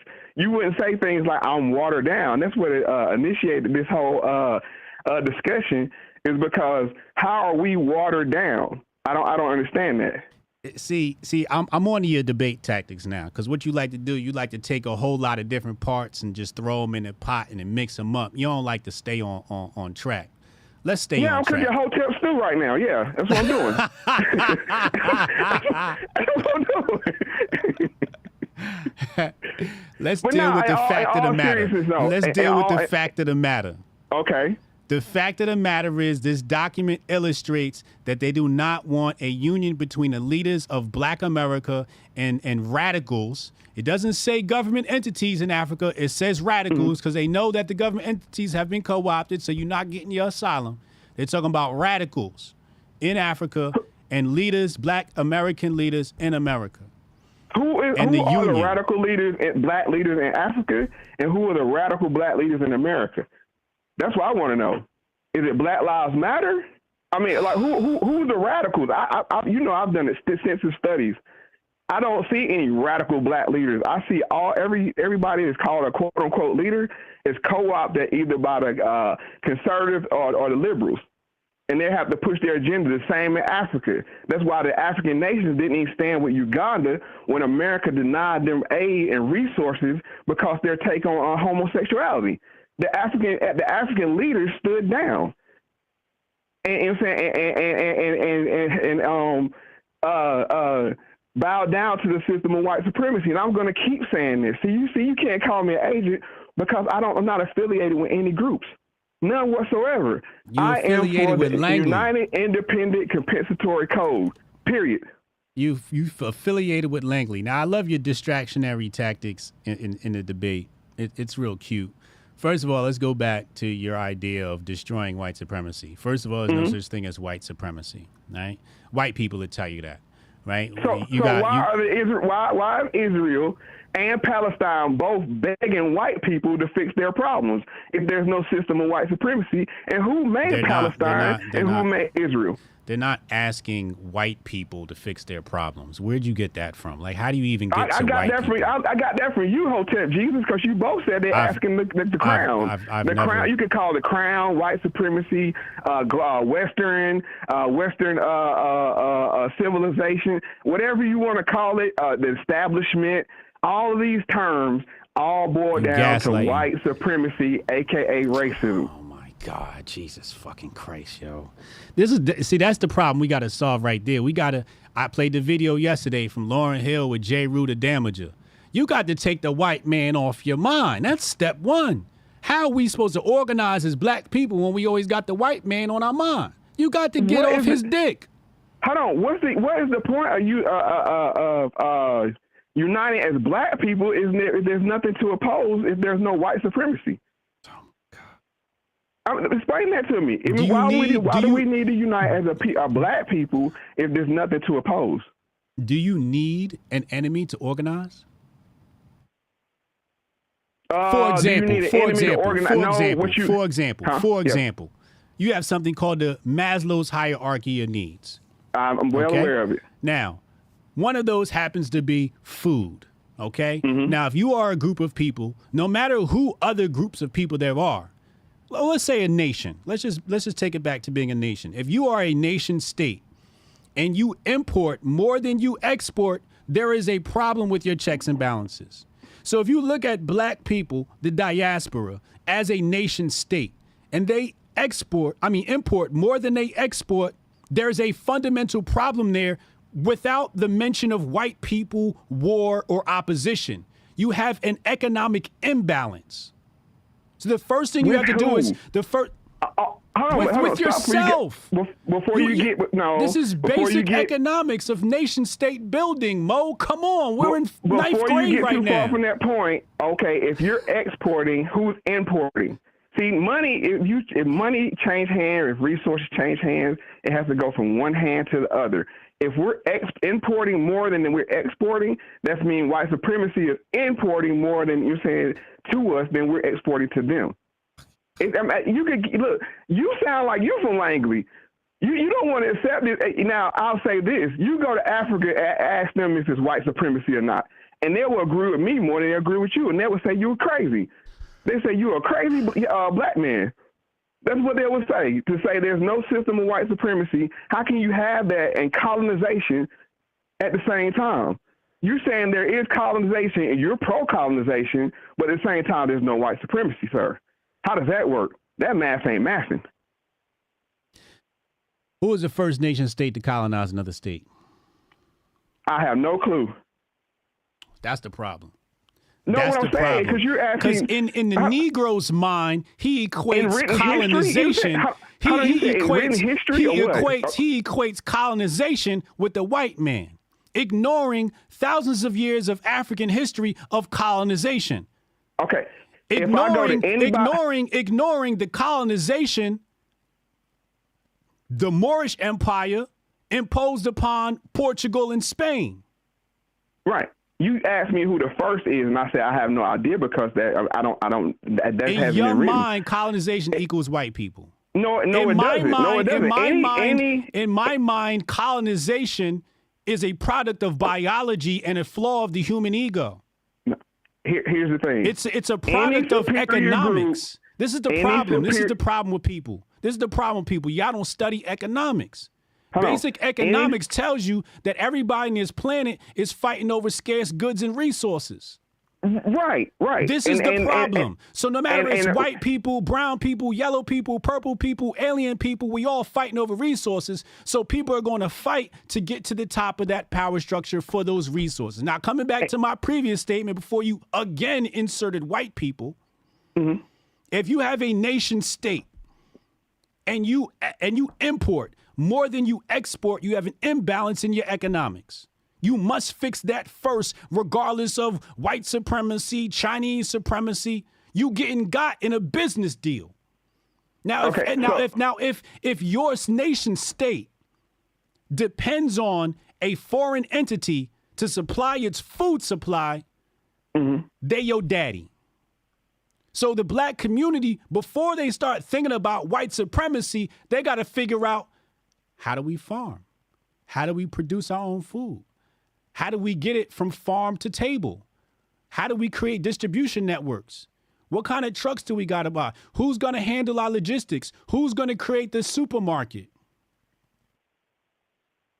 These are the things you got to think about as a nation state. Once you figure out how to feed your people, once you figure out how to feed your people, then clothe your people, then house your people, then you might be able to fight the white man. But if the white man could come around and just turn your water off and cut you off from food, you can't defeat white supremacy. You can't even begin to think about it. This is idiotic. Hold on. That's why I said it's the United Independent Compensatory Code. What that is, that means doing the best thing possible at the time. That's the only thing the code is. Solving problems. That's what we do. We solve problems, whatever problems in front of us. But now, as you said, you sit here and you said yourself, I don't think white people are superior biologically. That's not what I'm saying. And if white people stand on snap, we get rid of white people today, somebody will fill that vacuum of supremacy. So this is not exclusive to white people. You see what I'm saying? So I don't want to make that case. What I'm saying is currently in the system that we live in, white supremacy have built a worldwide structure. People call it the Illuminati. Here's the other term: the Illuminati, the WEF. You know, y'all love all these terms. But when I make it quite simple, it's white supremacy, because what they say is we are the minority of the world. So you got to understand the logic of the white supremacists. They understand we are the minority of the world. So what we have to do is we have to build within the infrastructure dependencies. And if you don't believe me, go read the book of the economic Confessions of an Economic Hitman. This is what they do. They go into countries and they build dependency from the ground up. When they come in with aid, you know, like I said with Uganda, they say, Uganda, you don't like gay people, we won't feed you. We won't ship you rice and beans and all the commodities that you need. You see what I'm saying? So that's my point. It's not that white supremacy is biologically superior. They just got the bag right now. How did they do that? One thing they did, they understood navigating the seas and logistics. That's one thing they understood. Two, they took the Chinese man gunpowder and turned it and weaponized it. And then they kept. That's why America spends 4 or 5 times the the next 4 or 5 countries under America add together equals America's defense fund. That's why they do it, because if you don't do what we say we'll do, we will deal with you violently. Period. We'll starve you first. Then we'll hit you with biological weapons. And then if you don't adhere to that, then we'll bomb you. And they have a term they use. We'll bomb you back to the Stone Age. These are not my words. So when people talk like that, they sound very supreme to me. You know what I'm saying? So that's my point. The destabilization of Africa. This comes back to another verse from Jay-Z on 444, where he talks about the biggest agent of white supremacy. No, but continue. See, there you go. Distracted again. It comes back to, can't nobody defeat you unless you defeat yourself. And if you've read Destruction of Black Civilization by not Walter Williams, Chancellor Williams, you know that Africa was destroyed by itself, which allowed infiltration. So basically division amongst your own people. Now, the first aspect that divided Africa and created division was Islam. The second was Catholicism and the Vatican. This comes out of Papal Bull Dum Diversus from the Pope, okay? And they used religious missionaries as spies. So religion was the first intelligence agency. Missionaries were the first CIA, so to speak, okay? Then the gun came, all right? And still are. That's why Utah is in such an advantageous place that they are, because they're still one of the most faithful missionary groups there is. But I mean, I understand what you're saying, but my point is this: we can say what we want to. Look, you want to get mad at FBA, ADOS people for saying I'm not mad at you. All I'm saying is y'all carrying out the CIA work, whether you're willingly doing it because you're dividing yourself. Hold on. You're creating stratification. But you enjoy the spoils of war, the fact that FBA and ADOS was one of the first people that was willing to support. Crispus Let me finish. Don't be condescending and do that. Listen to what I'm saying. FBA ADOS was one of the first groups that said we need to look at immigration. We need to look all the issues now, and they got called what? Oh, you're xenophobic. You're the white supremacy of black people. Because we're saying, hey, we don't want our borders open. It shifts our power balance here in America. We were the first. So y'all enjoy the spoils of the war of black people becoming more conservative, appearing to be conservative, because we all have been conservative.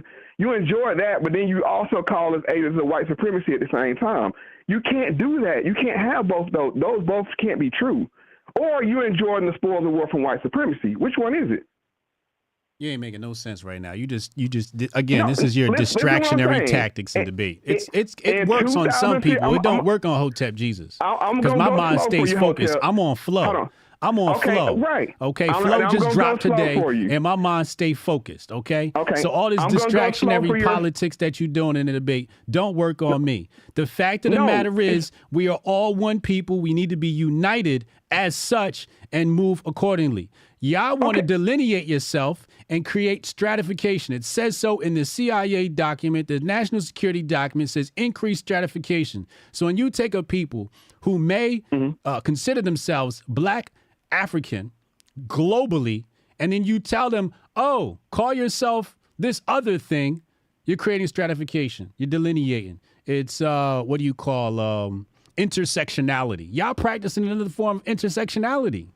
No, we're practicing the opposite of that, because they're saying that's what they want us to do. Your shared allegiance, you know what I'm saying? You need to look past your personal. Now, I talked about intersectionality and solidarity on your show a few weeks ago. So we're doing the opposite of that. We're saying my personal what benefits me go ahead. What benefits me personally, it comes first before what benefits the group. Because let's be clear here, if African... That's white man thinking. See, that's white supremacy thinking. That's the same way white conservatives talk. How? When you got Kenyans going down to Haiti killing black people. Individualism. You're talking about individualism. What you just said was that not individualism? No, what that is that self-preservation, like you just said. When a group doesn't have the resources, they have to do what they need to do to get resources. I can't feed my neighbor's kids before I feed my kids. That's foolishness. Because when I come home, like, hey, the neighbor kids is fed, and my kids are looking at me hungry, that's gonna invalidate me to them. It's nothing personal. The concept, we're not harming anybody. The concept of white supremacy is a ghost. There's no such thing as white supremacy. There is a such thing as Freemason supremacy. There's a such thing as Rockefeller and Rothschild supremacy. But this concept of white supremacy, like when does white supremacy even come about? Was it before or after Irish was considered niggas? Was it before or after Italians were considered niggas, or after they stopped being considered niggas? When did this white supremacy come about? The fact that you can let groups in and out prove that they're white supremacy. To say that Italians wasn't white 100 years ago and now they are white, to say Irish wasn't white 100 years ago and now they are white, proves that there has to be white supremacy. So what is because white? What are they becoming part of? So what is white? What is white? Then what is white? That's what white supremacy defines. No, what define white? What you mean? If you can jump in and out of whiteness, what is whiteness? This sounds like the gender thing. Oh, I decide to be a woman. No, I'm not. What is whiteness if you can jump in and out of it? White is being globally, it's not but globally royalty. That's all it is. It's the same thing they had in England, but they said, let's open it up. We got this new land over here. Let's open it up to all white people, or who considered white people. That's all they did. And like I said, you understand it, Hotep, because you use words like colonization, Masonic, all WEF, all of this. But at the end of the day, what it is that they are the minority of the world, and understandably so. They said for us to maintain the position that we're in, we're going to have to build dependency. If even by force, we had to build dependency of all non-white people of the world. And you see it. Look in China. It makes no sense. Y'all because you had the greatest white supremacist leader on earth named Adolf Hitler, and y'all killed him. Adolf Hitler learned from America. That's my point. But so why'd they kill him? If it's white supremacy and he's pushing white supremacy, why'd they kill him, Mo? Let me explain that to you. Tell me why they killed Hitler, Mo. I want you to answer that question. Why they kill Hitler if they wanted white supremacy? I'm going to explain it to you because Adolf Hitler was unrefined white supremacy. What that is about. That's not why they killed him, Mo. How you asking your question? Go ahead. You going to let me finish my answer? Answer the question wrong. Go ahead.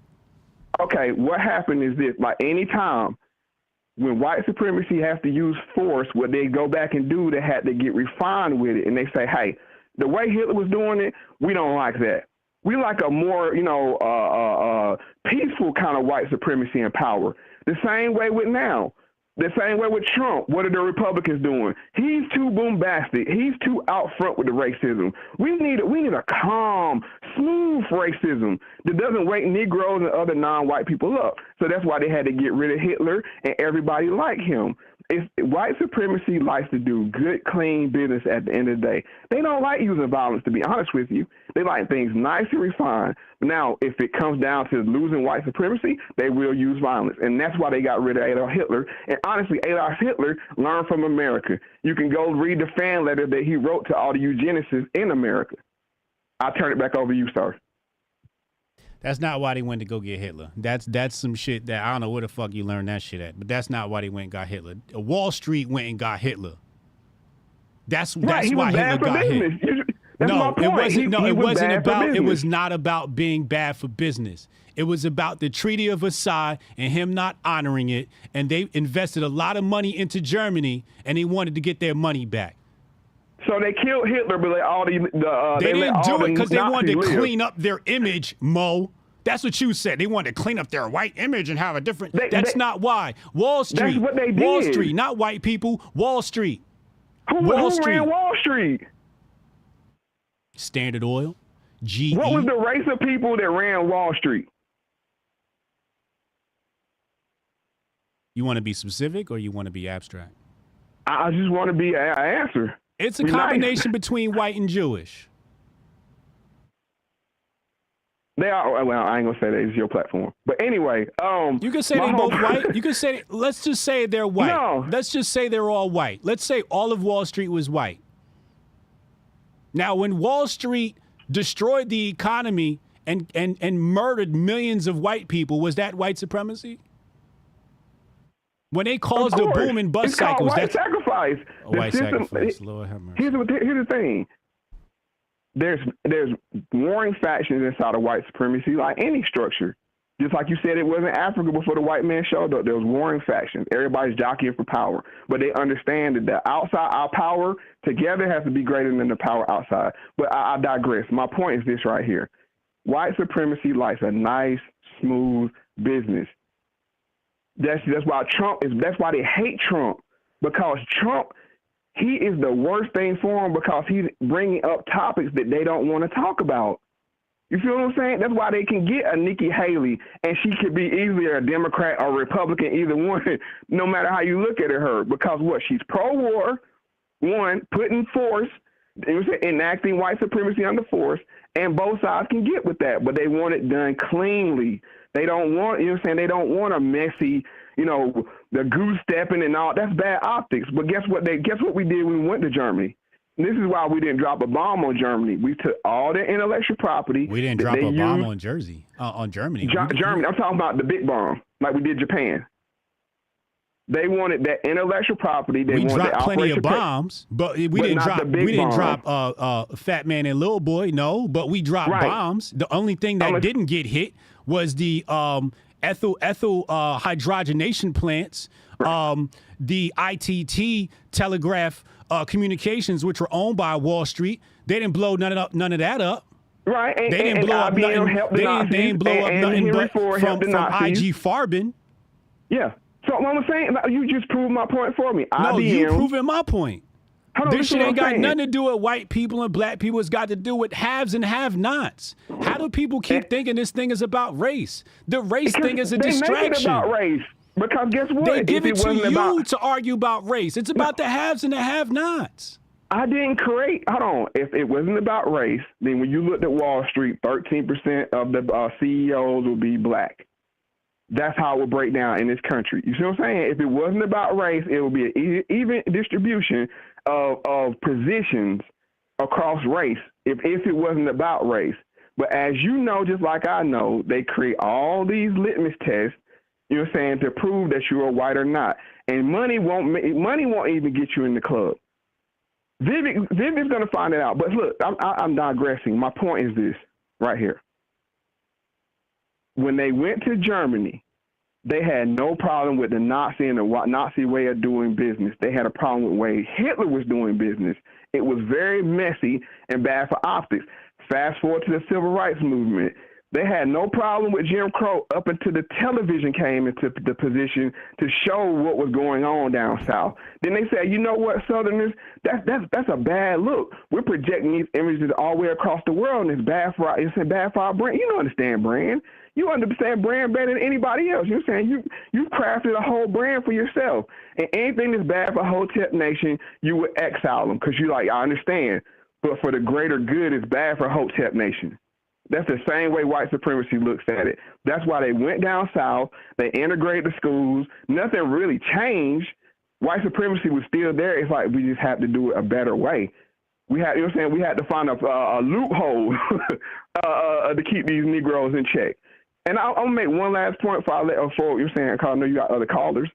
But the thing is, we do not. I don't come and speak for myself. I don't speak for everybody else. I have no hard feelings toward Africans.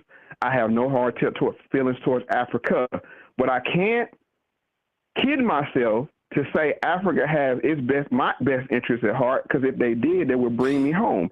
And on the other hand, why is it that Umar Johnson is out here still begging for money for his school? Why are the Africans kicked in for that? How did Umar get in this? Yo, you are the great at distraction, yo. No, because what I'm saying is, if they can say, we talk about Umar Johnson. Fuck Umar. I'm making a point. I'm making a valid point here. If Pan-Africans in Africa said, look, that's the example we need right there. Umar Johnson, or anybody that's Pan-African trying to do things. The example? Well, they bring him to Africa for speaking tours, so obviously somebody over there resonates with him. Oh, he got booked for a tour. Ooh, wow. He's the leader No, but what of I'm just saying is, whoever the legit Umar Johnson is, why am I not seeing African dollars coming over here flooding and funding them? No, that's not happening. But guess what happened? What is happening? The president of Nigeria was known for selling drugs in this country to black people. Africans do not care about black Americans. We got to stop kidding ourselves because they're boule. Just like black American boule, black people don't care about black people in America. It's the same thing. Mo, all you're doing is making my argument stronger. What do you mean? How? When you say things like the president of the country is selling drugs, when you say things like they're the new black boule, all you're telling me is that the same CIA functions that worked on the brain of Mo Fax worked on the Africans, and you're both fighting each other. You think the only people they brainwash is black Americans? No, they brainwash black Africans at the same time to do dumb shit too. Now you on this side crying with your panties all wet, talking about, oh my God, the Africans don't like me. No, that's part of the design. That was part of the design, Mo, to make you not like each other, Mo. And you keep showing me examples of it. I speak this way because I don't care how African feels about me. You see what I'm saying? I do not care. Just like I'm not in their business. I don't come up here and tell Africans how they need to do their domestic policy. Why'd you bring it up, Mo? No, because you they used love it to as a come over talking here and point, put their Mo. nose in our business. Look at Dwyane Wade. She's the face of black America. No, what I'm saying is when she speaks for quote unquote the face of black America, and she's not in the ADOS FBA. You see how that could be misleading? When are you available? When are you available? Because I got to get to for you. Look, for you, whenever. Just give me a 30-minute heads up, and I don't, you know what I'm saying? Because, like, I love arguing with you, you know what I'm saying? But like I said, in all seriousness, this is not, and I want to make this very clear. Friday, Mo, I got other callers to get to. Friday, okay. I'll see you here at 2 p.m., Hotep Jesus versus Mo Fax. Debate. Book it. Hey, Hotep, can I say one last thing? I need to say this. Go ahead. Because you call me an agent. The thing is like this. I have no hard feelings toward anybody in Africa. The thing is, I had to put our domestic policies first, and the way I'm doing that, I'll say it again, is through the United Independent Compensatory Code written by Neely Fuller. Thank you for having me on Hotel, and I'll see you Friday, sir. I'll see you Friday. Hey, Strong Dad, call in. I need you to ice this fool, man. Where my real Hoteps at, man? Where my real Hoteps at? We're going to get Strong Dad in here to handle this. Yeah, this guy is using race to describe the age out of struggle of aristocrats versus the common man. It has nothing to do with race, but everything to do with the haves and the have-nots. How do people not know this?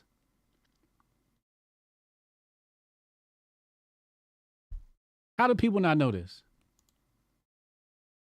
Yeah, he smelled like Langley, Javante. Sophisticated Ignorance said 5 points for Mo. He put HJ in the corner and distracting. And Mo Wright, hold on. Call from Strong Dad. And Mo Wright, us Haitians don't want them Africans over here. Strong Dad said here, thank you for the $5 super chat. He says, the FBI said me being a radical black nationalist with Pan-African ties was a primary concern. They inserted intersectional insurgents around to snipe me. Strong Dad, go in. What up? I take some deep breaths because this is an exciting topic, and you know how I get. First of all, I can't stand the look what Africans have done to us narrative when at this point in time in history, hood niggas have deleted more black people than any African has. I don't want to hear shit about what Africans have done as long as hood niggas are still doing what they're doing. Oh.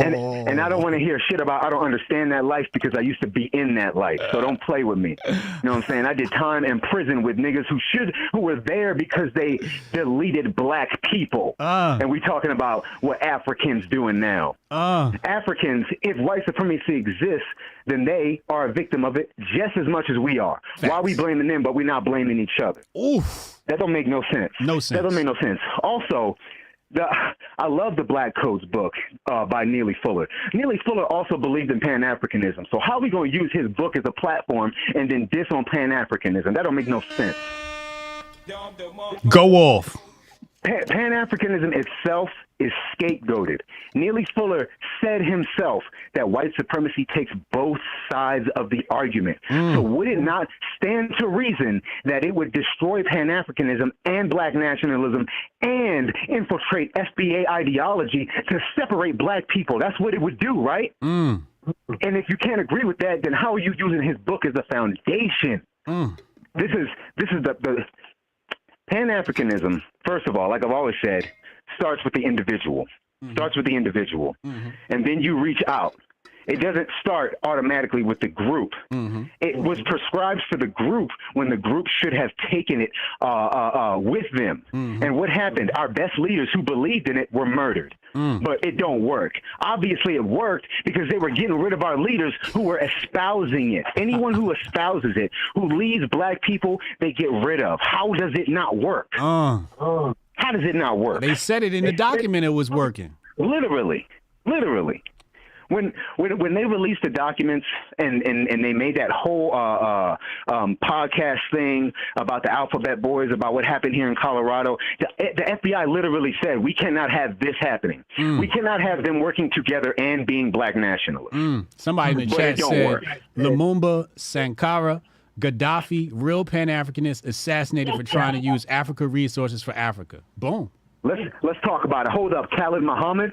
A self-prescribed, self-spoken, called himself a Pan-Africanist, a black nationalist, among many other things. What did he do? He went to the motherland and helped fight and then came back and then fought some more. Pan-Africanism don't work. It worked so much for him that they killed him so that we wouldn't adopt it. My issue with the FBA, you know, the whole thing, man, it's they do like this boogeyman, right? White supremacy is just looming over your ass, but your own responsibility as a man ain't looming over your ass. And that, to me, doesn't make any sense. All it does is it paralyzes you. White supremacy not gonna let me do this. White supremacy not gonna let me do that. I was listening to, every once in a while I listen to the Black Channel, you know what I'm saying? You know, Professor Black Truth or whatever, you know what I'm saying? Because sometimes they do an expose on some crazy shit that nobody knows about, right? And I respect that. Sometimes, and one of the last streams I listened to, not a recent one, but the last one I listened to, this dude gonna sit up and say, we are the victims. We are the only victims. We are the only, no one has been victimized like us. Verbatim. Are you kidding me right now? How is that even possible? We are the progenitors of victimization. We created the shit that they do. Everything that they do, they got from us. They can only, you know, like when you get a real dope car and it's an improvement on the last model. The only reason the Chevy is as dope as it is today is because of the original. Who's the original slaver? We are. Man. And listen, for those who think that you cannot get help from Africa, if you are a black person who actually believes that you have African DNA, which you fucking do, if you show them your DNA haplogroup matches, they'll give you citizenship. The website GEDmatch literally does that for anybody of any culture. But black people can literally go on there, get their haplogroups, and if you have, just like for a tribe, for a native tribe, if you got a percentage, you can get your citizenship. Bada bing, bada boom, now you're African also. But Mo wants a first-class ticket and passage to get there. A first-class ticket to run away from your problems. Man, they got problems too. We don't want immigrants coming here because they running away from their problems, but we want to run to Africa and do the same thing to them.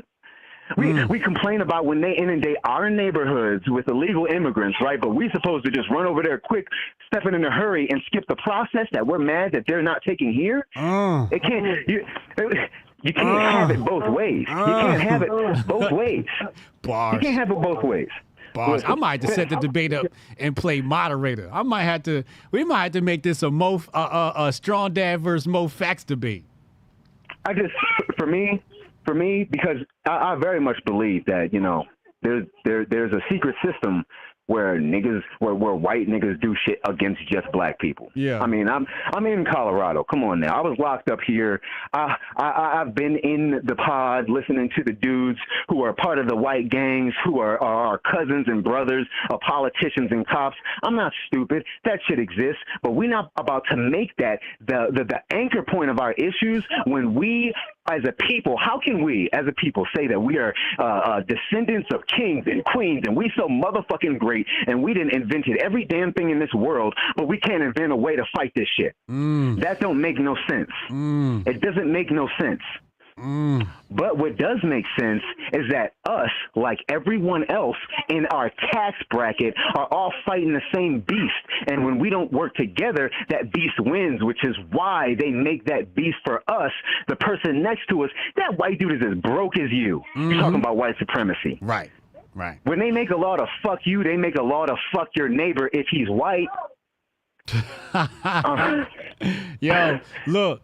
Leave something on the bone for Goldstein because I got to leave early today. I got to make a run. For real. I will. I'm done because you know I could just go on and on. This is we got to stop this, man. It's time. Pull your fucking bootstraps up, my niggas. Hotep and Bill, man. Hotep and Bill. Strong dad, huh? Goldstein calling. We gonna get Goldstein. I gotta go. I'm sorry to the rest of my calls. I have to make a run today, so I got about 6 minutes left for Goldstein. Somebody in the chat said the other day Hotep Jesus was talking about America first. Now he's talking something different. And this comes down to nuance, right? Like, and this is why sometimes it's hard to follow me, because in one way, we're talking about being an American. So if I'm an American, it's America first. But when we switch to a conversation about black nationalism, I got to change my take. I'm moving from an American to a black nationalist or a black globalist or a black Pan-Africanist. My opinions about life change when you change the priority.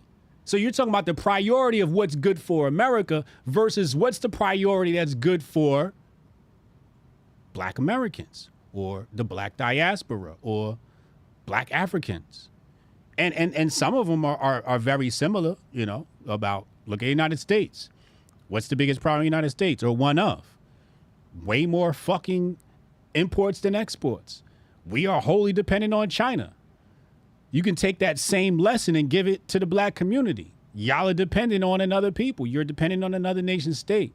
So when I say I'm America first, I'm talking here as dropping race and saying just American. I hope that's clear. Sophisticated ignorance. The streets abide by different rules and codes. As a former street ninja, you should know that black on black crime is valid by street code. Not everyone subscribe to that out of Africa theory. That's fair. That's fair. Reminds me of when they say democracy over and over. Yeah. Memphis said they don't understand nuance. Yeah, like people take something I said. You know, the other thing what people mess up too is they try to conflate Hotep's been told you Hotep Jesus with Grift Report Hotep Jesus. Those are two different people. Okay? Those are two different people. Like, for the sake of entertainment, I take on, and this is why. Hotep, you're a genius. HotepJesus.com. For the sake of entertainment, for the sake of conversation, I change my positions. For the sake of conversation, for the sake of argument, for the sake of entertainment, for the sake of conversation, I change my opinions. It's called being devil's advocate. And sometimes I love playing devil's advocate. So you'll see me come here and say, yo, forget white people. Then I'll go and talk to Uncle Hotep and I turn into like this fake black nationalist. I'm playing a character. The people that are smart have caught on to this. They go, oh, he's just trying to piss Uncle Hotep off. They've caught on to this. The other people that watch the show are trying to figure out, why does Hotep Jesus have these opinions? These are not my opinions. It's called entertainment. It's a show. I'm trying to give you the best show possible. Goldstein, man, what you got to say about today? What's up, man? What's up, man? Is MoFax crazy or what? I'll just say this. Mm-hmm. I'm wondering right now, after hearing that whole conversation, I'm wondering if the federal government has an entire list from A through Z, what they put FB on. Like you got the FBI and you have the FBA. So I'm wondering if there's one for each letter at this point. FBZ, FBY. Mo sounded like a fed, man. He sounded like an insurgent, man. Oh, Mo, come on, bro. Don't do it. Listen, this is what I do know about Mo for a fact. Yeah. Mo's a deep nigga. Yes, he is. He understands, pause, by the way, but he understands, you know, the spiritual context of a human being. Yeah. All right. So it's beyond me when I hear individuals who are on that level, who rock on that level, tie themselves so intricately to what black is, to go as far as to say that white is equally as significant of a thing to where it's supreme, as it were. Now, I get what he was saying when he says, oh, I don't think they're genetically superior or superior mentally or any of that. It's just they control the levers of power. So that's what makes them supreme, quote unquote. Yeah. But if you understand that people, period, across the board, are far greater than what their outward appearance or what their political affiliation or any of that shit is, if you understand people are greater than that, then I would suggest you temper the argument towards the direction of not being white supremacy, considering that level of sustaining oneself and one's people goes throughout the entire spectrum of humanity. Just because they got the ball right now doesn't mean white supremacy is a thing. Someone else 100 years from now may have the ball. People 1,000 years ago, different people had the ball. So I would suggest that you look at it more of a evil supremacy. Nailed it. Nailed it. Because that's just human beings, man, across the board. It's the human condition. Somebody's going to dominate somebody else. That's the condition of man, to label it a race or a tribe or this person or that group. That doesn't make any sense, because at the end of the day, when you do that, you're not really rooting out the problem. You're leaving the problem to lie. You're just beating up what the problem manifests itself through. Yes. You know? Yes. Kind of like them old Exorcist movies. They'll cast out the devil in order to save the vessel, but then that devil usually ends up jumping his ass in the priest. So you didn't even fix the problem. You just changed the problem. Big and facts. That's what people got to weed out, because then you get to knowing the tricks of how evil continually manifests itself through people into the world. Right. Like, as far as who ran Wall Street, you had it right. White people. I'm talking about Mo. White people. I know you said Jews and whites, but that's one and the same thing. Well, yeah, I'm fine with that. I have no argument with that. We can definitely call them all white, because I would argue they're white. Yes, I've always said they all that coming from white. Europe. If you can blend in with white people, you're white. Right. And that seems to be the problem with quote unquote the Jew nowadays, is that people understand them to be what they say they are, but that's not really what they are. And so Jews get the fallout. The actual ones get the fallout. Right. The actual ones ain't running a goddamn thing. Correct. Right. And never have. Right. It's the European iteration of them. Correct. But I digress. I'm sorry. No, basically what you said was Wall Street was run by white people. Correct. Okay, continue. Yeah, they run by white people, but at the end of the day, if you really wait, real quick, I gotta correct Justine. Wall Street didn't start with a Jew. No, it did not start with a Jew, and that's the thing. Like y'all give Jews all this credit, and the white man started that shit. Dude. The first person to really expand the concept of fractional reserve banking is John Law, a white man from France. He's the one that was dealing in the Mississippi Purchase. The Jews learned from the white man. My bad. Right. Yeah, and see, look, the white people started it, and the white people still run that motherfucker and maintain it. This whole notion that those white people with the last name of Witzes and Bombs and Birds, those are not Jewish people. Right.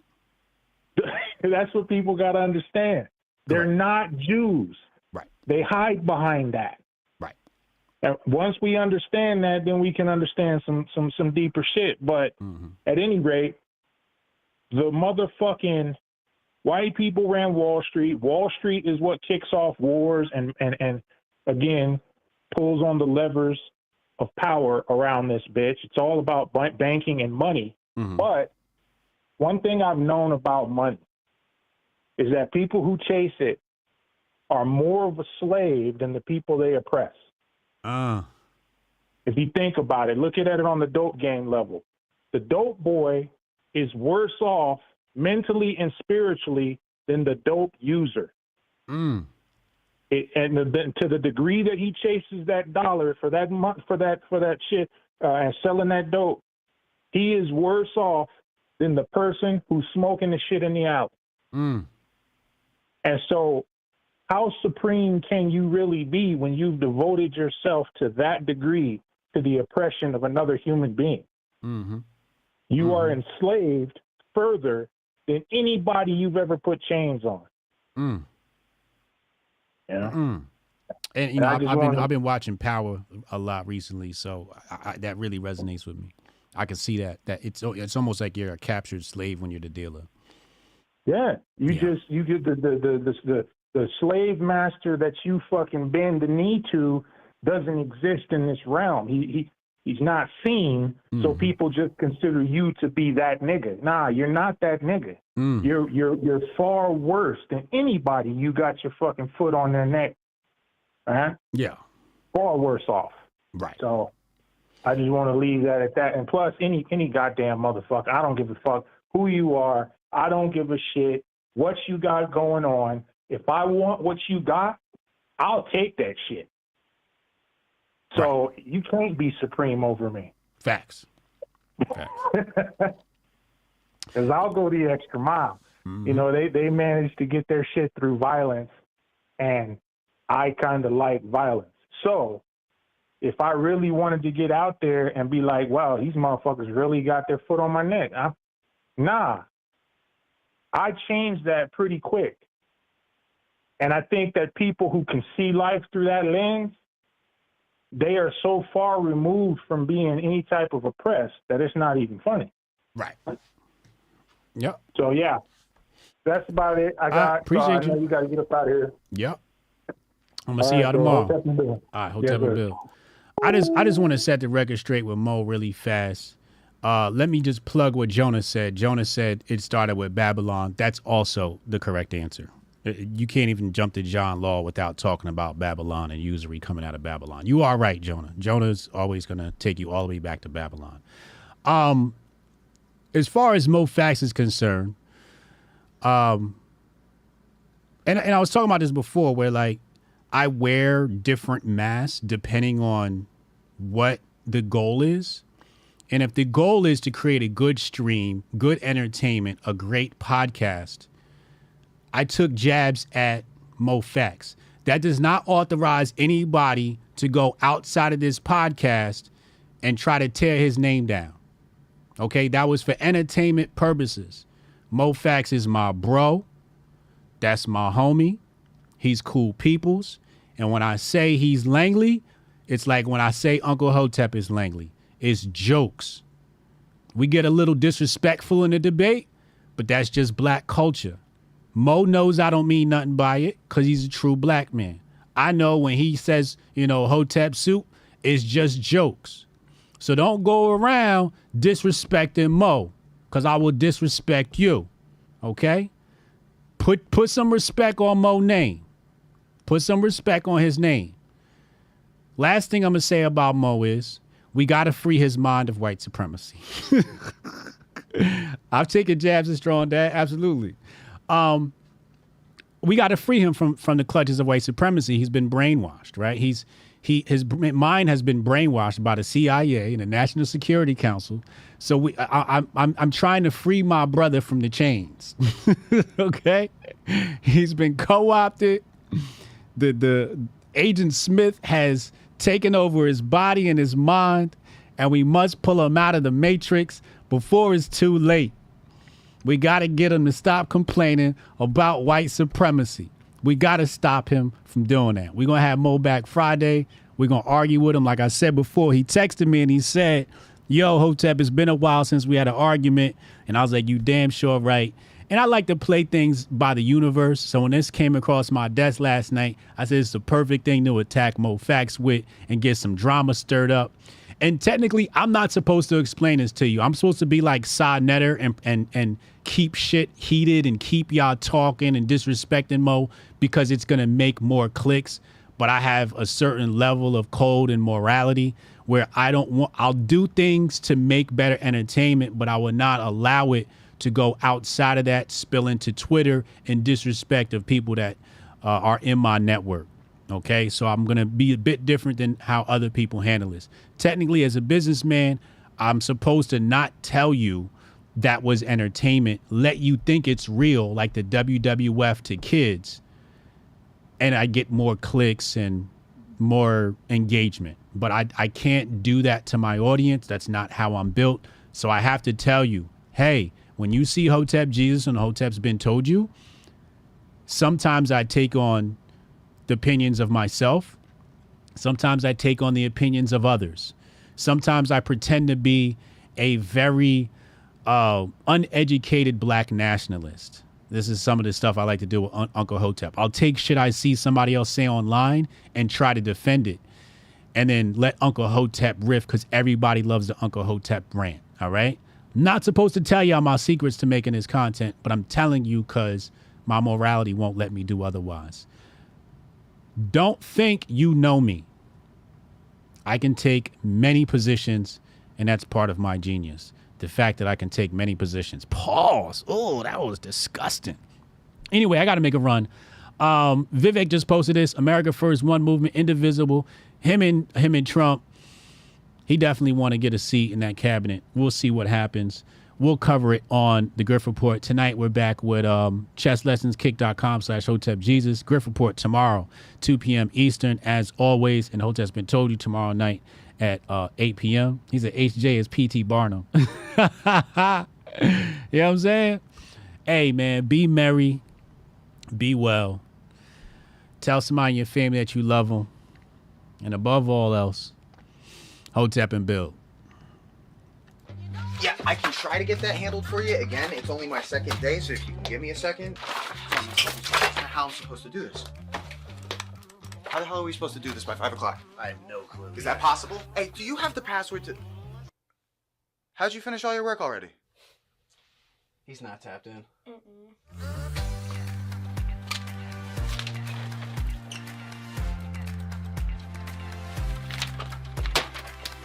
How'd you get that done so quick? They think they're gonna be able to budget that? It's money. That's money right there. You understand? You guys finished your work 6 hours early? He's not tapped in.